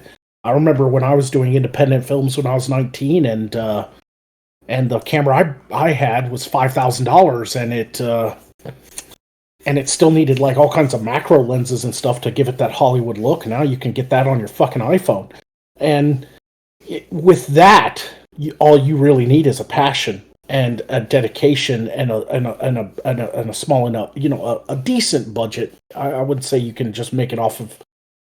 Not everybody can just go out and make a film, but you know, you got to put a little work and time into it. But with that happening, there's a growing independent market because people are kind of tired of the Hollywood, you know, over budget crap. And because it's over budget, they have to shoot really high to make a profit. And so they have to kowtow to China and all kinds of shit. And it's like, you guys realize you could probably have made this movie. Maybe not the big movies like the Marvel movies with so much CGI, but there's a lot of movies they could have made with probably half the budget if they weren't spending $10 million on catering for the actors and paying certain actors $52 million just to be in the fucking movie. And that kind of stuff has to stop. We need to stop paying our fucking actors and celebrities so goddamn much. That you're popular, but you're not that fucking popular. Jesus Christ, like, what happened to the days of being able to make a film for $7-8 million and then pull in, you know, $100 million if it was a really good film worldwide, and that was good enough, you know? Like, man, think about that too. Low budget. Look at the lower budget that they threw at Deadpool, the first Deadpool movie, right? They were like, go make the fucking film. Here you go make the fucking film. And they were like working with like $80 million, and they made the movie. That damn thing pulled in like $1 billion. And that's when Hollywood was like, okay, there's a market for these like rated R comic book films. And then they overdid it with the second one because they had more money. And there wasn't like a time crunch or there wasn't as much passion because they made so much money. I think Hollywood needs kind of a reformation. They need to be like, no, we're not giving you your own fucking trailer and catering. We're going to give that guy over there a chance. He's a no-name guy, but he's a really good actor. Let's give him a chance. Fuck getting ScarJo or fucking, you know, Chris Evans or whatever in these fucking movies. Like, let's start making some stuff that actually we're passionate about making and say fuck all this big money corporatism. Yeah, but that's, you know, when, like we're saying, when you're stuck in a system that existed, you know, before you were even out of diapers, there's really not much that they can do because I think there's a lot of fear. I mean, okay. They handed over too much control to things like the Actors Guild and things like that. Like, Why can't I be in a Hollywood movie unless I fucking am a member of the fucking Actors Guild or whatever? Like, fuck you. Like, you can't work in Hollywood unless you're the member of this fucking union? Like, go fuck yourself. Why can't... It's acting. It's entertainment. Why can't somebody just go and be a fucking actor? You can independently. You don't have to be a American Actors Guild or whatever if you're doing independent features. But if you go to Hollywood, man, you gotta pay your dues. You know, it's like, man, fuck this. Hey, Harvey Weinstein's dick is not going to suck itself, my friend. Exactly. Right? So now with that in mind, is there a movie out there that did not have a lot of cash behind it, but is one that people should really go and see if they want to get that non-empty feeling out from all these blockbusters and $200 million movies? No. Do you have a movie that is worthy of that you've seen recently? Not any that come out recently. They're all big budget. Even lower budget movies are bigger budget than what I'm talking about. Like, and honestly, there hasn't been anything that new that I've really just been impressed with. I mean, The Joker, I enjoyed it, but and it probably didn't have a huge budget. I mean, there was very little CGI in it, if any. I don't even know if there was any at all. Maybe a little bit. Maybe they used some CGI to generate the crowds so they look bigger or whatever during the riot scenes or whatever. I don't know, but it wasn't like a big fucking Marvel, Iron Man flying through the sky blowing shit up movie. Well, so it probably didn't have a big budget, and it made $1 billion, so. Well, and I keep thinking, because I think there's one digital bloodshot in Joker. But I keep thinking about how you've seen the movie. I can do that with After Effects. Yeah. Now you've seen the you've seen David Fincher's Zodiac, right? Mm-hmm. He used CGI all the way through that, but he only used it on shit that was like backgrounds, or to basically enhance the surroundings, but not make it a motivation or a primary driving tool to create the film. Yeah, it's been well proven that CGI can be used one of two ways, and oftentimes the most popular way is sparingly. Yeah, that's honestly why I'll give them credit. Outside of the crap story and the crap acting and the crap actors they got, the new Star Wars looks better than the prequels because it's not all green screened in. They actually use practical effects. They actually built the Falcon. They actually use puppets and to create a lot of the aliens and stuff. They went back to some of the old school ways of doing things to give it that look. And I will at least respect them for making that decision, because Lucas fucked up, in my opinion, doing 3 fucking prequels that were 90% shot in front of blue and green screens. Yeah, you could legitimately tell that it was too. Yeah, it was like a fucking, and he uses those crappy like soap opera camera angles, and they just like, even if you like the story of the prequels, like the story is definitely better than the newer films. At least it was like, an original story or whatever by Lucas. Whether you like the story or not doesn't matter. Go back and watch the prequels. They look like shit. They look like cartoons with real people in them. Yeah, I was. They're lifeless. They're fucking lifeless. They're so damn. What do they say? Sterile. So clean. So sterile. And you're not reacting to anything. The actors can't react to anything. There's a scene in, I think, the second Star Wars prequel where they first face off with the, what's his name? The fucking asthmatic robot dude with 6 arms that has like 6 lightsabers. Grievous. Oh, Grievous, yeah. Yeah. Yeah, he like uncloaks himself right in front of Obi-Wan. and flips out these 6 swords and does like this crazy waving thing to get ready for battle. And Obi-Wan's standing right in front of him, and he doesn't react. He doesn't jump. He doesn't go, oh shit, this guy's got 6 lightsabers. He doesn't do anything, because when they filmed it, he was looking at a tennis ball hanging from the ceiling. And they were like, that's the bad guy. Like, you know? So he didn't know to react because he had no idea what they were going to do with the CGI. And so people notice that. Some filmmakers in Hollywood and these big corporate assholes, they don't think people notice that kind of stuff. But they do. We do. It feels so lifeless. You know? I'm trying to think of the term, because there is an actual term. It's not suspension of disbelief, but uncanny valley. No, the uncanny valley is something different. Isn't that the one where it's you get basically taken out of because your brain has no suspension of disbelief when it comes to how it was applied? No.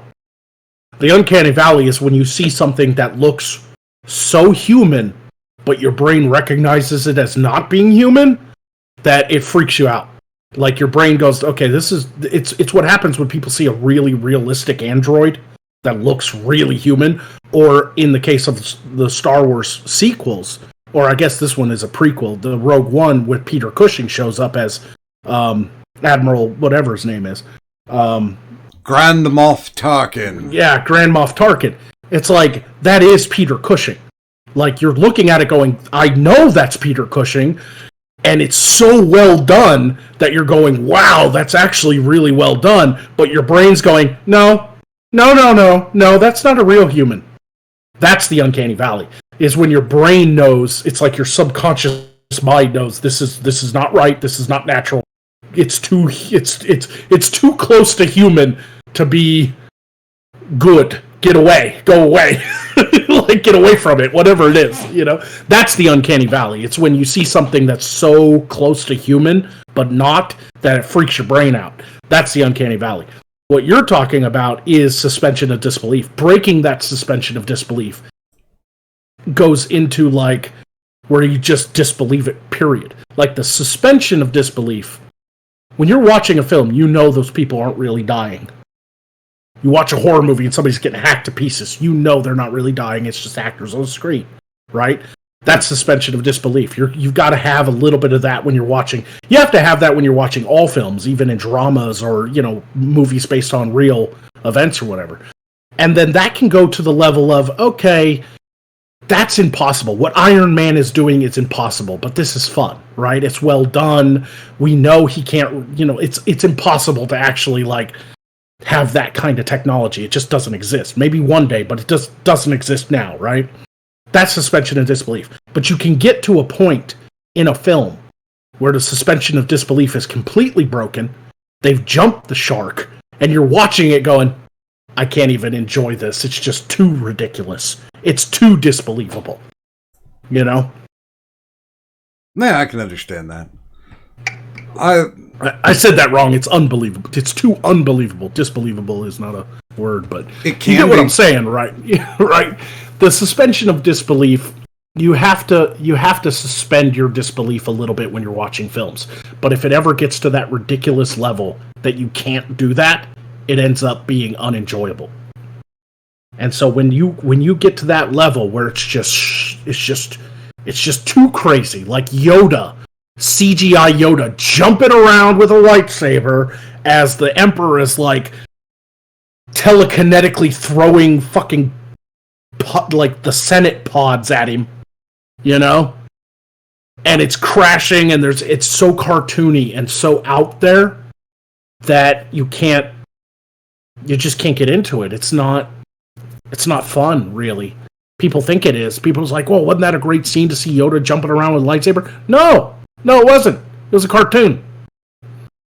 Yeah, I have a lot of problems with what I kind of see, what I kind of believe is a basic leaning towards laziness instead of storytelling. Mm-hmm. That's That what happens too. I see that way too much.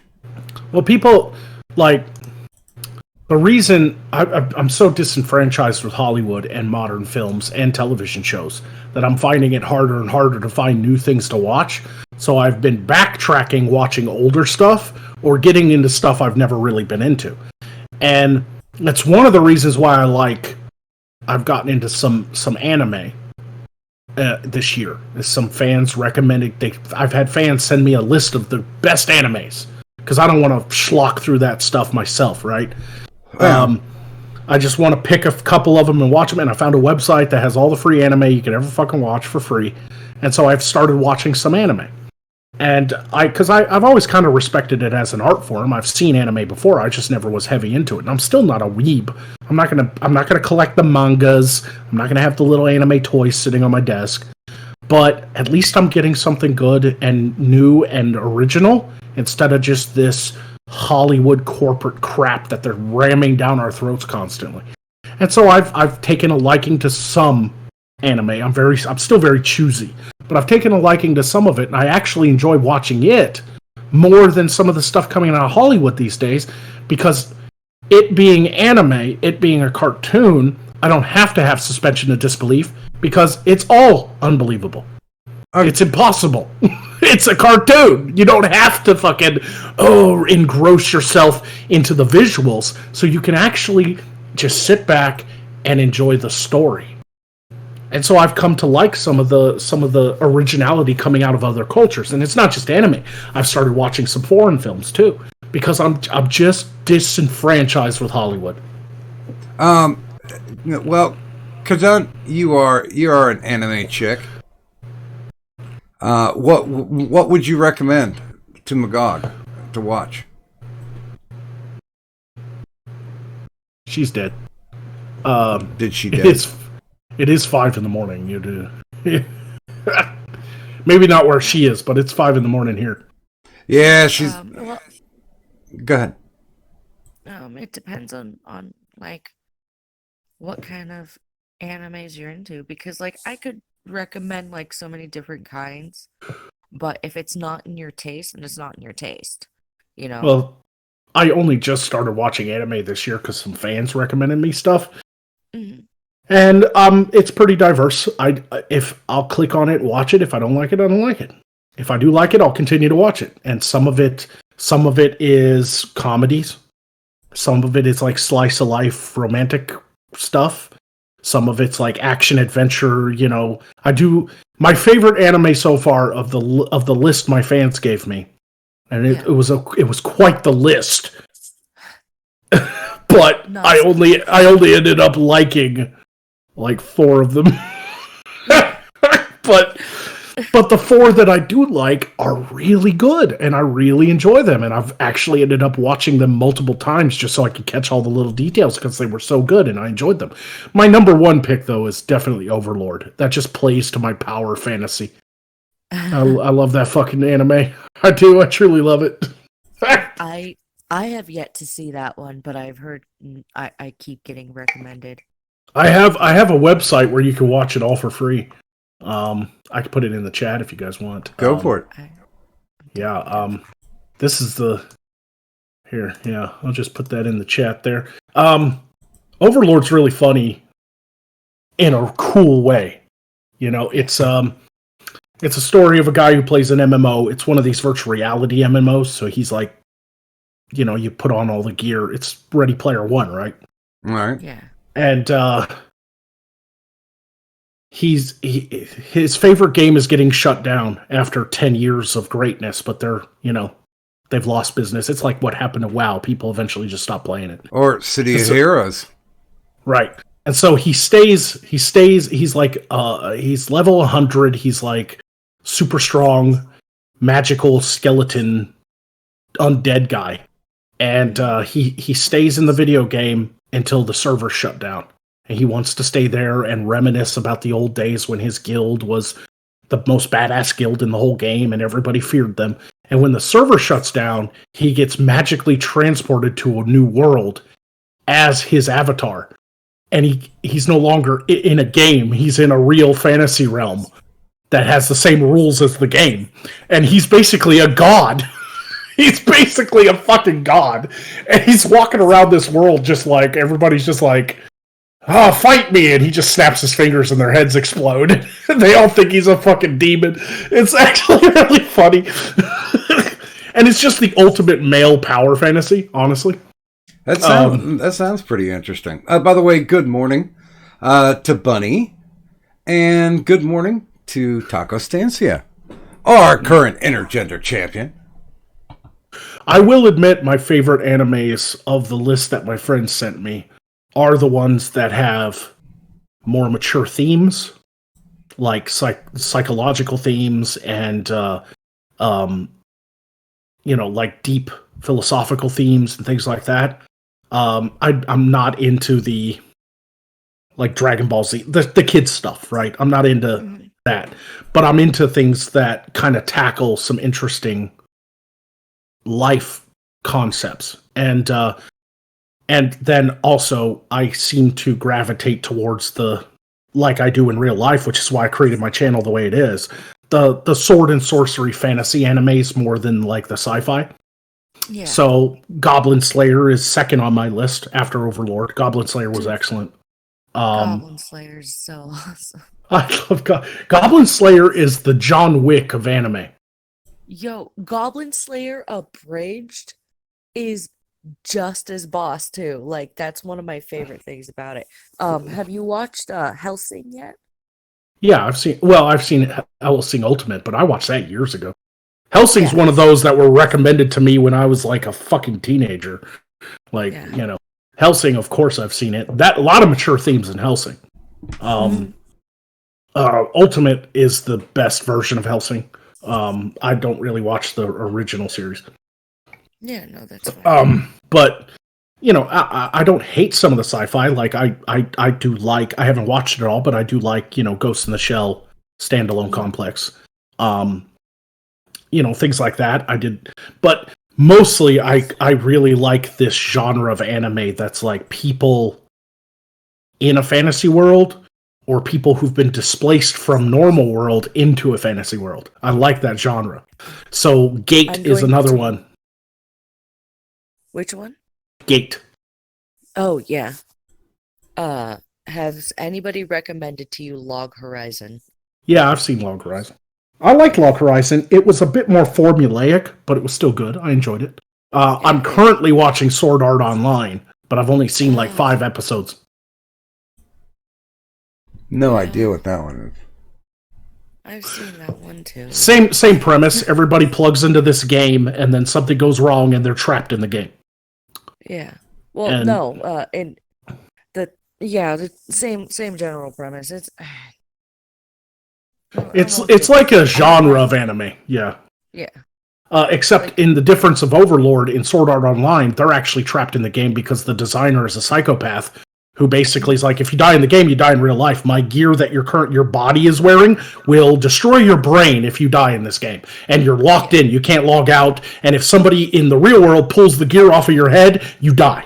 Like, it fries your fucking brain. And so everybody's trapped in this game going, we gotta beat the big boss in order to get out of the game. And it's all because the psychopath who designed the game is all like, I want to be God.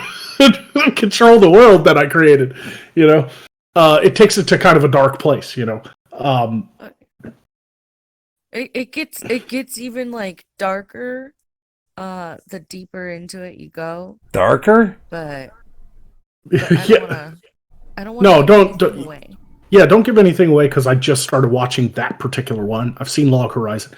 I loved Gate because the premise. If you've ever wanted to know what it would be like if a modern army showed up in a high fantasy realm with magic and dragons and medieval weaponry, and they come into the world with tanks and guns, watch Gate.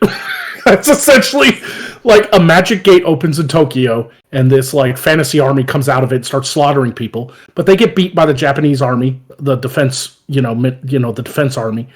And then the defense army sets up a fob on the other side of the gate. They go through it with tanks and shit. And they just decimate everything. Like, it's so funny. Like they sent like an army of 100,000 troops to attack the strangers that have come from the gate, and they just get wiped out. They just just the guns are going off, and it's just fucking helicopters flying in the air, and they're like, "It's an Iron Dragon, run!" There's an episode of Gate where this village or this town is under attack by like 600 bandits, right? That's like an army of bandits. And so the guys are there and they call in backup, and it's a helicopter squad. And I shit you not, they play Wagner, Fly to the Valkyries. Well, why shouldn't they?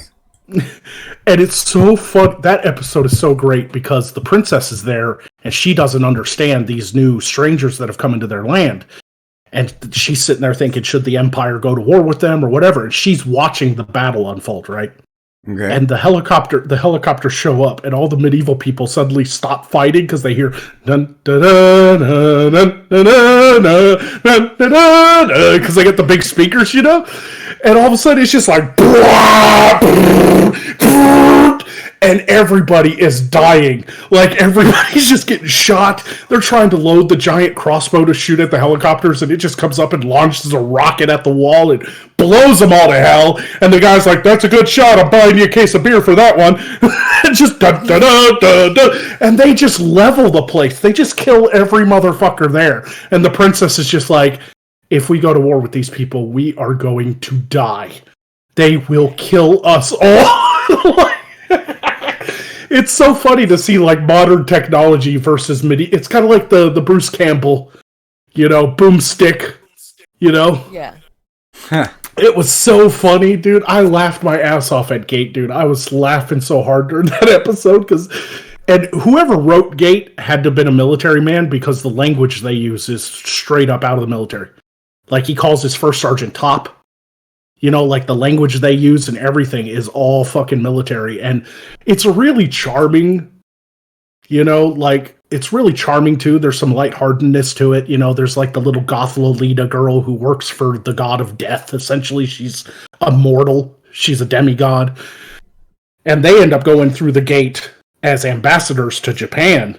And they're just amazed at what they see. And it's kind of a blending of two cultures and stuff. It's so funny. Like, you know, the princess is just so careful not to piss these people off because she's just utterly afraid after seeing the devastation of helicopters, you know? That sounds like a lot of fun. Yeah, it's I don't know what it will become. There's only 2 seasons. A lot of people say it just ends up becoming like an ecchi harem anime, and I don't know because I don't read the mangas. So I'll just wait. But at least the first season is worth watching because it tackles all of those like questions. What would you do if you got sent back in time to medieval times and you had like a grenade launcher and a tank? Like you could probably rule the world, right? You know. So like, and Full Metal Pickle does agree that Overlord is amazing. Yeah. Overlord is great. Yeah, Overlord's got some interesting episodes too that really tackle some kind of dark topics. You'd be surprised how dark that fucking anime gets. Like, there's no nudity, but there's definitely like some dark episodes of like simulated rape and, you know, like the way things are in a world like that. You know, like slavery and rape and murder. It's some dark shit. Well, I'm incredibly behind when it comes to anime. I mean, the last series that I liked, enjoyed it thoroughly all the way through, has to be, without a doubt, One Punch Man. That's a very popular one that I have never seen. It was on my list, but I haven't gotten around to it. That one's pretty good. Not necessarily adult oriented, but it does attack the superhero genre by deconstructing the tropes in a humorous way. Right. And some animes are good at that, you know. Like I watched a comedy anime that seems to be a classic. It was called now all of a sudden I can't. Damn it. I just had it in my head. It's only like 6 episodes because they never went anywhere with it.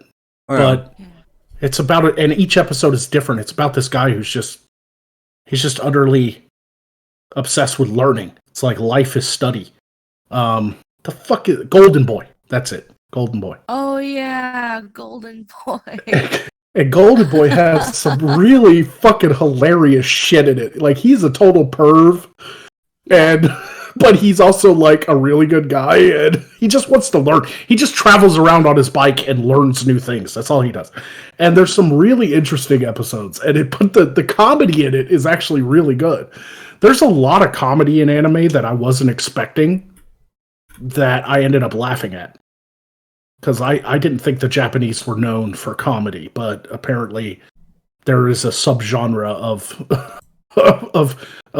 there's some growing comedic underworld in Japan that starting to gain some international attention. There's parts of Golden Boy that I had to pause it. I was laughing so fucking hard. Like when he's trying to swim. Oh my god, I lost my shit. I laughed so fucking hard. It's all serious. He's like, let me show you what I can do. He's got a job at a swimming pool, you know? Okay. And they blow the whistle, and he's all serious. He dives in. He's like, oh, splash! And then it cuts to him, and he's just like, oh god, oh help me, oh Lord, oh mama, oh, and he's like half drowning. And then he gets to the end, and he touches the wall, and he goes, how did you like my swimming? And it's all serious again. I laughed so hard at that. I had to like rewatch it 5-6 times. It's just so fucking funny. You might like Great Teacher Onizuka. That's a new one. Technically it's an old one. I'm trying to think of like any of the new stuff with their English translations, because I just checked on the website I posted. There's 43 episodes of this motherfucker. Great Teacher Onizuka.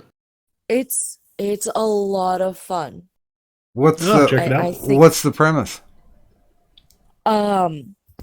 This like perverse, sneaky little like thug kind of guy winds up posing as a teacher or becoming a teacher. It's been years. Yeah. That actually sounds funny. That already sounds funny. and like you know, there's a couple of times where he almost gets caught, and then like he hits on the female students, and like and he gets into a shit ton of fights. Like it's a bunch of action and comedy, mainly comedy. It's been years since I've seen it. Yeah. But I fucking loved it so much. It's one of the few that has stuck with me like through the years. There's an anime that was recommended to me by fans to watch, and I watched it. And it is the only anime to this day that surprised me. And let me explain. It's one of those animes you watch, and after about 3 or 4 episodes you go, why the fuck am I watching this perverted shit? Why am I watching this perverted crap? This is schlock, it's stupid, it's retarded, it's for 16-year-old boys. And then I turned it off, and 2 days later I was going, I need to know what happens. It surprised me because on its surface it's just a pervy comedy anime that has boobs and pervertedness in it. But there's this underlying story that actually is interesting, and you end up wanting to know what happens.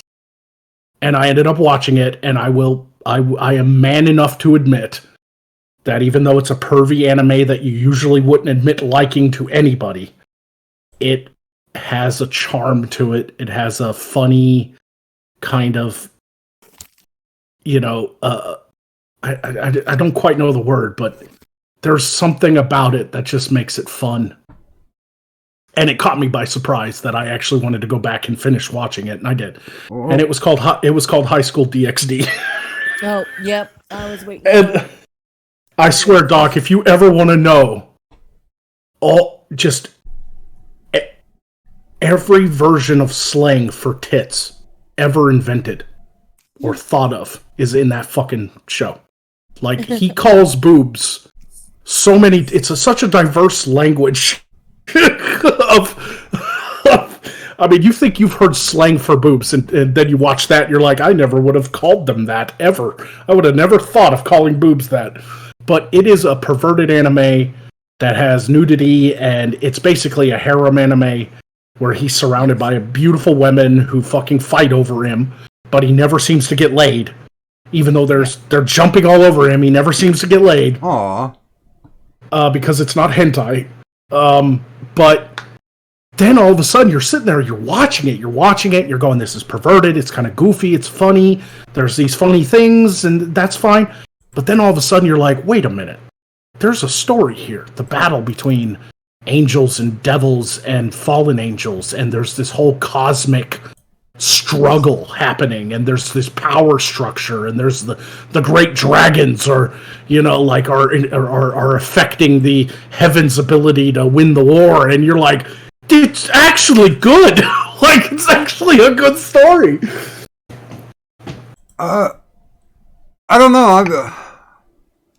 I've had a hard time trying to schedule in the anime, because I'll be honest with you, my eyesight isn't that great. So if I'm running off of subtitles, the link I posted is for dubbed. Oh, straight up just dubbed? Yeah. Oh, okay. I don't watch the subtitle ones. Not that I'm adverse to it. I watched all of Attack on Titan in sub because it's better than the dub. But I like to watch anime as kind of I watch it, but I'm also like, I don't like missing something if I happen to look down at my phone.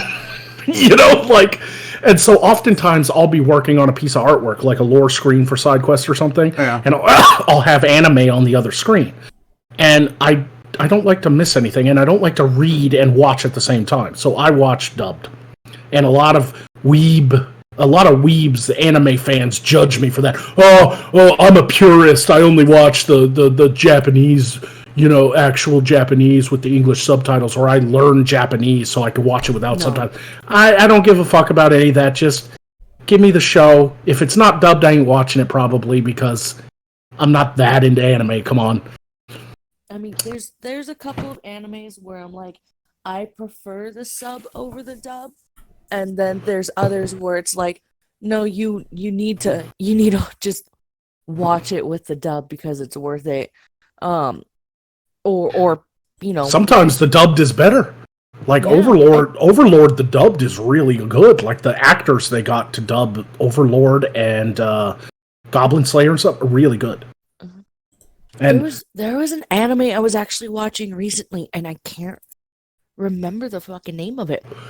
But one of my favorite things about the dub is that, like, the English voice actors, or the Canadian voice actors, or the American voice actors, whatever, us people who sprickens the English, we can go and do more or less differentiating accents that for most everybody else, they understand, oh, you're doing a different accent, you know? So it gives that character, like, just that much more depth. While, Ching Chong all sounds like Ching Chong to the rest of us. Yeah, well, it's Japanese and Chinese languages, it's hard to do accents. Because their language is so based on the pronunciation of the words, so I've never heard an Irish guy speak Japanese with an Irish accent. Like, even if there's like an Irish guy out there that knows Japanese, he instantly goes from, oh yeah, I speak Japanese, oh I do it very well. He should do good. It's like, you sound Japanese. There's no accent there. You just sound fucking Japanese. So, like, some of the dubs are better, in my opinion. They are. Some of the dubs are bad. It depends on the voice actors, but Goblin Slayer, definitely. The guy who does Goblin Slayer and the guy who does Overlord. Overlord is awesome. Like, they got like an undoomed sounding motherfucker to do Overlord. He's like a walking skeleton creature. Of course they got somebody who sounds like undoomed. Dude, like, I'll passively, like, listen to an anime which is one of the few reasons why I'll like be able to switch between dub and sub, because like I'll listen to a dub while I watch a sub, you know. Right. And it's like Fairy Tail is one of those animes where I'll listen to it passively, to the dub, and then Seven Deadly Sins is the other one. I think honestly, Doc, Mhm. you would really like Goblin Slayer.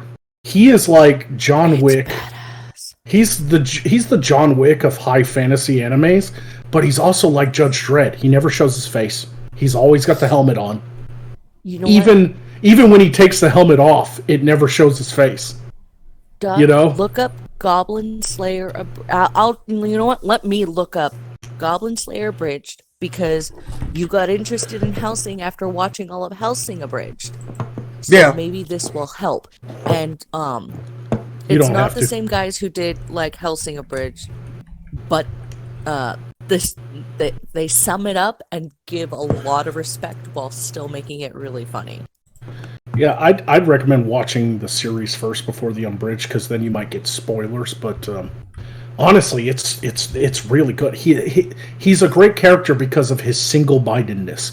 Basically, his sister was raped and murdered by goblins, and so he has dedicated his life to killing goblins. And even though in this fantasy world where heroes exist and guilds exist and people go out adventuring, there's bigger monsters, there's demons and all kinds of stuff. He is so single-mindedly dedicated to wiping out goblins that he is like John Wick. When you first watch it, you're gonna be like, did these goblins like kill his dog and steal his horse wagon or something? Like, he is so, like, it's to the point to where he is so monotoned and stoic. And everything is goblins to him. Like, when he walks in the guild, they'll be like, hey, Goblin Slayer, want to help me out? And he's like, is it goblins? And they're like, no. And he just turns and walks away. It's just like, he's so single-minded. You want to help us fight off this demon horde? No, but I'll kill the goblins. Like, Yeah. he's all about the goblins. Like, Yeah, it's he's so an expert goblin slayer, and it's just, it's so good. Like, I remember that there's one episode where where the adventurers show up to look for him because they need help with goblins, and it's the little elf girl, the dwarf, and the lizard guy, and they're like, "You're the goblin slayer," and he's like, "Yeah." Are you goblins? And they're like, no. And he's just like, okay.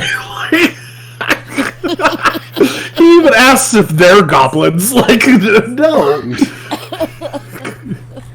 There's a little skit on YouTube I saw with somebody did, kind of like a robot, a chicken thing where they had the toy, the Goblin Slayer toy, and the Goblin Slayer little girl. And she's just like, what's this? And he's like, it's a shield. And she's like, what's it used for? Killing goblins. And it shows him smashing a goblin in the face. Then it cuts to it. She's like, what's this? And he's like, it's a sword. What's it used for? Killing goblins. Like, it's just that people make fun of his single-mindedness, but it's really well done. He is just utterly. It is. Yeah, he's just utterly obsessed with killing goblins. And good morning, our Lord and Savior, Full Metal Pickle. Praise the King. Hi, Pickle. Now I'm sure that you have a take on this. What would you recommend me taking a look at? Anime wise, actually staying within the same field, there's two other anime. That time I got reincarnated as a slime. Fucking right. show. It fucking hilarious. I haven't watched it yet, but I've heard of it. And God damn it, what was that other one? There's the other one I watched. Was the first season was good, but the second season wasn't as good. But it was, is it wrong to pick up girls in a dungeon? I haven't seen the second season of that, but yeah, it's really good. No, I was thinking Rising of the Shield Hero. By the way, I haven't heard of that one. By the way, did you guys ever watch any of The Guild? Yes. Yeah. Years ago, back when it was like really popular, but I felt like it went on too long. I was going to ask your take on it, because essentially it's, I wouldn't say trashing, it's trying to be it's trying to be loving to the actual fans, but Yes. it just that felt like a type of gaming that I've never done, or that I really would ever want to. I don't think I've ever been that obsessed. That's how WoW players get, though. Yeah, that is the community behind any really popular MMO, is people get utterly engrossed in it. Yeah. Actually, I'm gonna recommend one anime for all three of you, in case you haven't seen it, Pickle. I don't know. It's called Shimonetta. I've seen it, yes. Yeah. Never heard Yeah. of it. Pretty much a world where anything perverted at all is illegal. Oh, that one. Okay, Yeah. I just didn't know that was the name. Yeah, that's the one where they've made laws against like pornography and stuff, and so terrorists in that world wear panties on their face and spread Yep. like porn and shit. Yes. Yes. I fucking Yes. love it so much. That's one of those perv animes, but it's got a good story too. Mhm. You know, it's like, can you imagine living in a world where, you know, like sinful thoughts is taken to the upteenth degree of being like illegal? You know, Right. yeah, Well- it's one of those dystopian fucking things. Well, and Cadet and I were briefly talking about this. It's one that's made here in the States, and it's only a pilot episode, but it's called Has Been Hotel. Oh yeah, that was great. Mm. That was great. If you haven't seen Has Been Hotel, you're missing out. That was a project in the making for 2 years. She completely was funded by Patreon and her fans, and it took her 2 years to do one episode. And it finally came out, and everybody was excited about it. It got like 5 million views. And there are people hating on it because there's some, let's say, off-color jokes in it. They're already bitching and moaning. The SJW types are already bitching and moaning that there's like gay jokes in it and all. It literally takes place in hell. What do you expect? That's like what they're doing right now. They're attacking the Konosuba movie because of a couple of jokes in it. Yeah. Well, I loved Has Been Hotel. I loved it. It Well- was great. Well, The and it's- animation style, the writing, everything about it. Well, and Everything it's was great. and it straight up says, you know, at the beginning, fuck you, it's gonna be offensive. So either you're gonna turn it off in the first 5 minutes, or you're gonna go, when's 2 coming out? Yep. Hey Doc, I have a question for Oh, go right ahead. I was just gonna ask, do you recognize the song, at least one of the songs that was in it? Well, because Wifey was like, oh, you got to watch this, and the very first song, I was like, we played this as a lead-in on IRS, and she was like, what? Uh-huh. I'm like, yeah, we played it as a lead-in. I laughed my ass off when I saw it, but I didn't know if it was connected to anything else. Yep, no, I'd been keeping an eye on this for a while and waiting for it to premiere because like I've seen little clips and little pieces of the art here and there, and of course heard the songs. Yeah. I loved Angel Dust. He was one of my favorites. Dude, the gay no, demon, when the fucking radio demon shows up and he's like, what do you do here, you a very effeminate male? I could suck your dick. No. I fucking lost it, dude. love the radio demon. He is my favorite. Like, by far. Well, and the characters are incredibly interesting. They're very dynamic, and I mean, good God, she did a live Q&A, by the way, today. Yeah, and they sat back talking, and everybody's like, okay, so when's the next episode? Blah blah blah. She's like, you realize how long this took me to do? I don't know. I can't tell you because I have no clue. We need to, and they were talking about approaching Netflix to see if they would sponsor it. They'll get picked up by a network after that, man. That was such a good. Like, I wish her the very best in all her future successes. She will be successful. Yeah, and it hits quite a few different SJW buttons, which I think would be something that Netflix, since they're agendized anyway, that they would probably want to do. Maybe. I mean, like, I love that there's diverse characters, but they're not shoved down your throat in a political way. Like, they make fun of themselves, they make fun of each other. There's that scene where he says something and the one demon is like, "Are you trying to be racist or sexist?" And he's like, "Whatever pisses you off the most."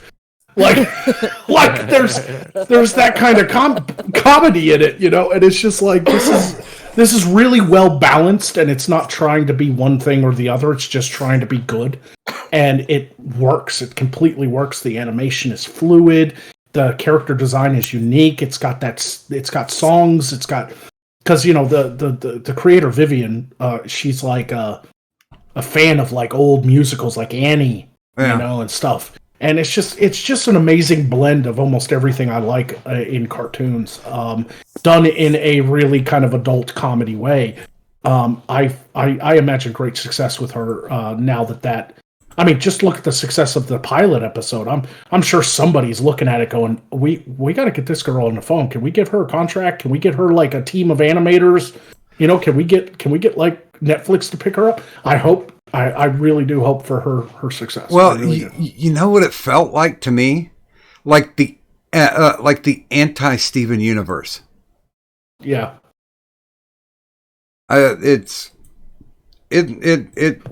It blew me away because it was original. It was fresh. Yeah. But there's a reason why a lot of SJW types are bitching about it too. I mean, there are some jokes in there that even I would feel kind of worried about doing because it might cause a controversy. And if I were like doing my sitcom, I'd obviously put jokes like that was in Has Been Hotel in my show, but I'd still be worried about it. I'm surprised that she took the chance, you know? There's that one scene where she's talking to the news anchor woman, and she like holds out her hand and she's like, "Oh, you can put that away. I don't touch the gays." I was like, wow.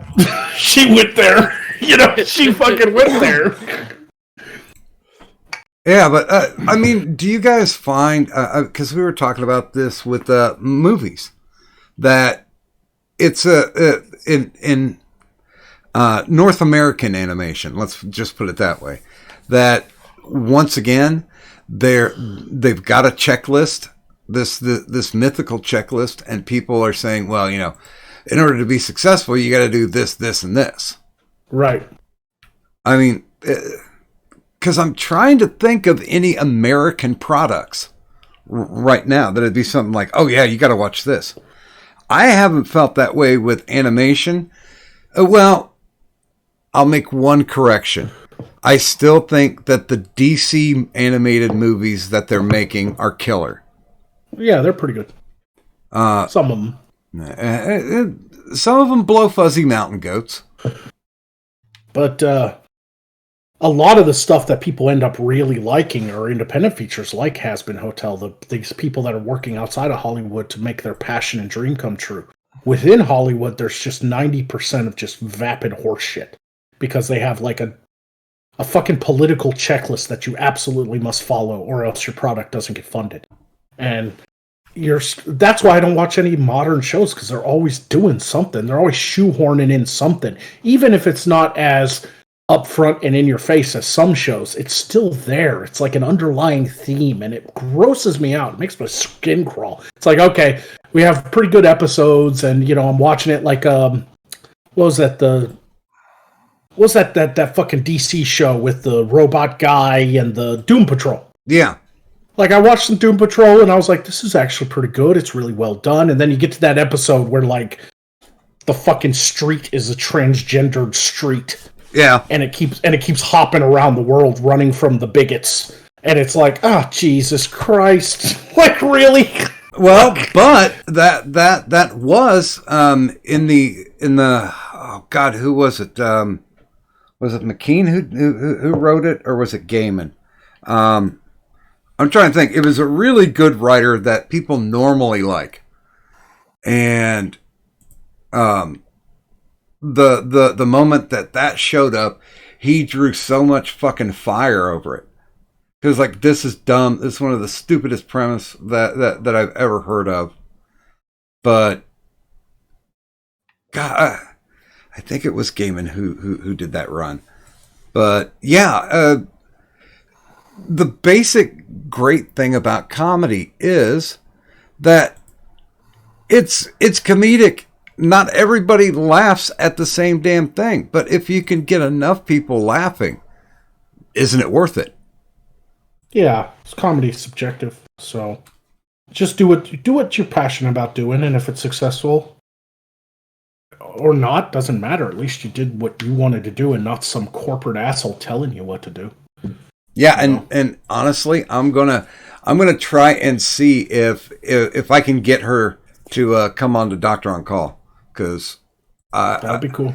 I listened to the Q&A and it was fascinating. It was great to listen to. Good luck. I hope you do. Yeah. I got a checklist now. I've got like people who are like, yeah, we want to come on the show.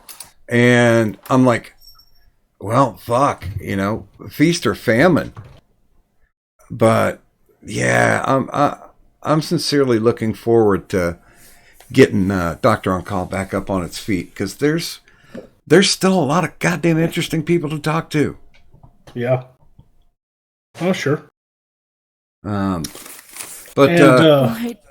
Kadunti, it's about 7:15. Yeah. Do we need to draw the curtains on this? I was about to say, yeah, I'm done. All right. So. Yeah. All right, so let me get the screen set up. We'll start running and yeah, I mean, if by the way, not like you want it or need it, but if you do want to make an ad card up for your channel or for SideQuest, just throw me a banner and I'll put it in the scroll. Right on. Okay, so let's start last in, first out. Pickle? I ain't got shit. Kadunt? I am Full Metal Pickle on the Full Metal Pickle channel. You can find me on Discord, and I like listening to music and bullshitting a tribute. There you go. That's glorious. Magog?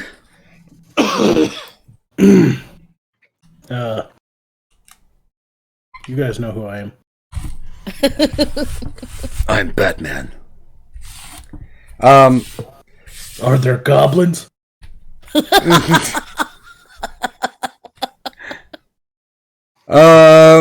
Kadant, you actually do have something to show this evening.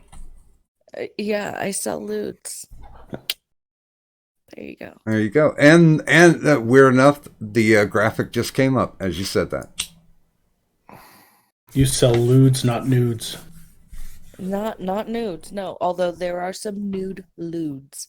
It's pretty like artsy, like it's nothing really graphic, so I'm sure it's gonna be disappointing because I'm Danny DeVito in a wig, y'all. Like it's tasteful perversity. Sure. It's not disappointing at all.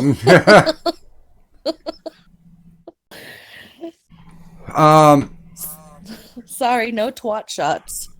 And Well, I didn't necessarily mean that, but I mean, you're. And by the way, I think it's the 16th through the 18th. TeePublic's going to be running their 35% off. We'll keep you advised. We got some new gear in there, so that's and I love the Insomnia Ramble Saint shirt. I think that's a lot of fun. The Cadunt shirt's great, and so's the Addy shirt. So yeah, let me go ahead and do this. God, I got some severe cotton mouth. Let my delayed hangover begin. Now, if you look down in the descriptor, you will see Cadunt's Twitter and her YouTube. If you are interested in purchasing yourself a loot box, a good gift for your own Christmas, because you can always buy what you want instead of opening up a package that has an ugly sweater in it. So, if you do want to get a loot box, just hit her up on the DMs. Hey, you could do that here too. On what's this thing called? Yeah, Discord. And of course, in my links, the Twitter's there because that keeps you up to date with all of our no context tweeting. You don't have to like or follow, just easier access to check out the silly shit that we post. I do also have a Streamlabs, so congratulations to Taco Stancia for day number 4 complete. It's in the books, ladies and gentlemen. And that's the kind of sort of almost halfway point to joining the Hall of the Immortals, or if you can get 10 days, becoming the GOAT, the greatest of all time. I've got a Patreon as well. That's where I get my booze money from. So if you donate to me there, you're not a patron. You're an enabler. And I thank you for that. And yeah, I'll do the wind up. Goddamn. Okay. If you're looking for the finest in bootleg Medicare merchandise, look no further than Doc Griffin's Tea Public Store. That's right, Doc Griffin's Tea Public Store. Now featuring new Insomnia Ramble Stream merchandise, Cadunt merchandise, and Sir Adamantine merchandise. So stop by Doc Griffin's Tea Public Store and buy something. Damn it. And with that, I'd like to thank everybody who was on the show this evening, which includes 3-Force Yoda, Mad Dodge Productions, Zal Stryker, Samaj, Trippy Poop, Tyro Moonhopper, Lo-Fi, Magog of Morsecar, and of course, Full Metal Pickle. But the show is only as much fun as the people who are having fun in the chat along with us. You definitely help us make a better show. And so for everyone who was on the stream, for everybody who was in the chat, thank you very much for stopping by this evening. And from my mystical, magical, malevolent, maleficent, animation girl, Cadunt, and of course myself, Doc Griffin, thanks everybody for stopping out this evening. And if you would please just do me one simple favor, leave the money on the dresser. Bye.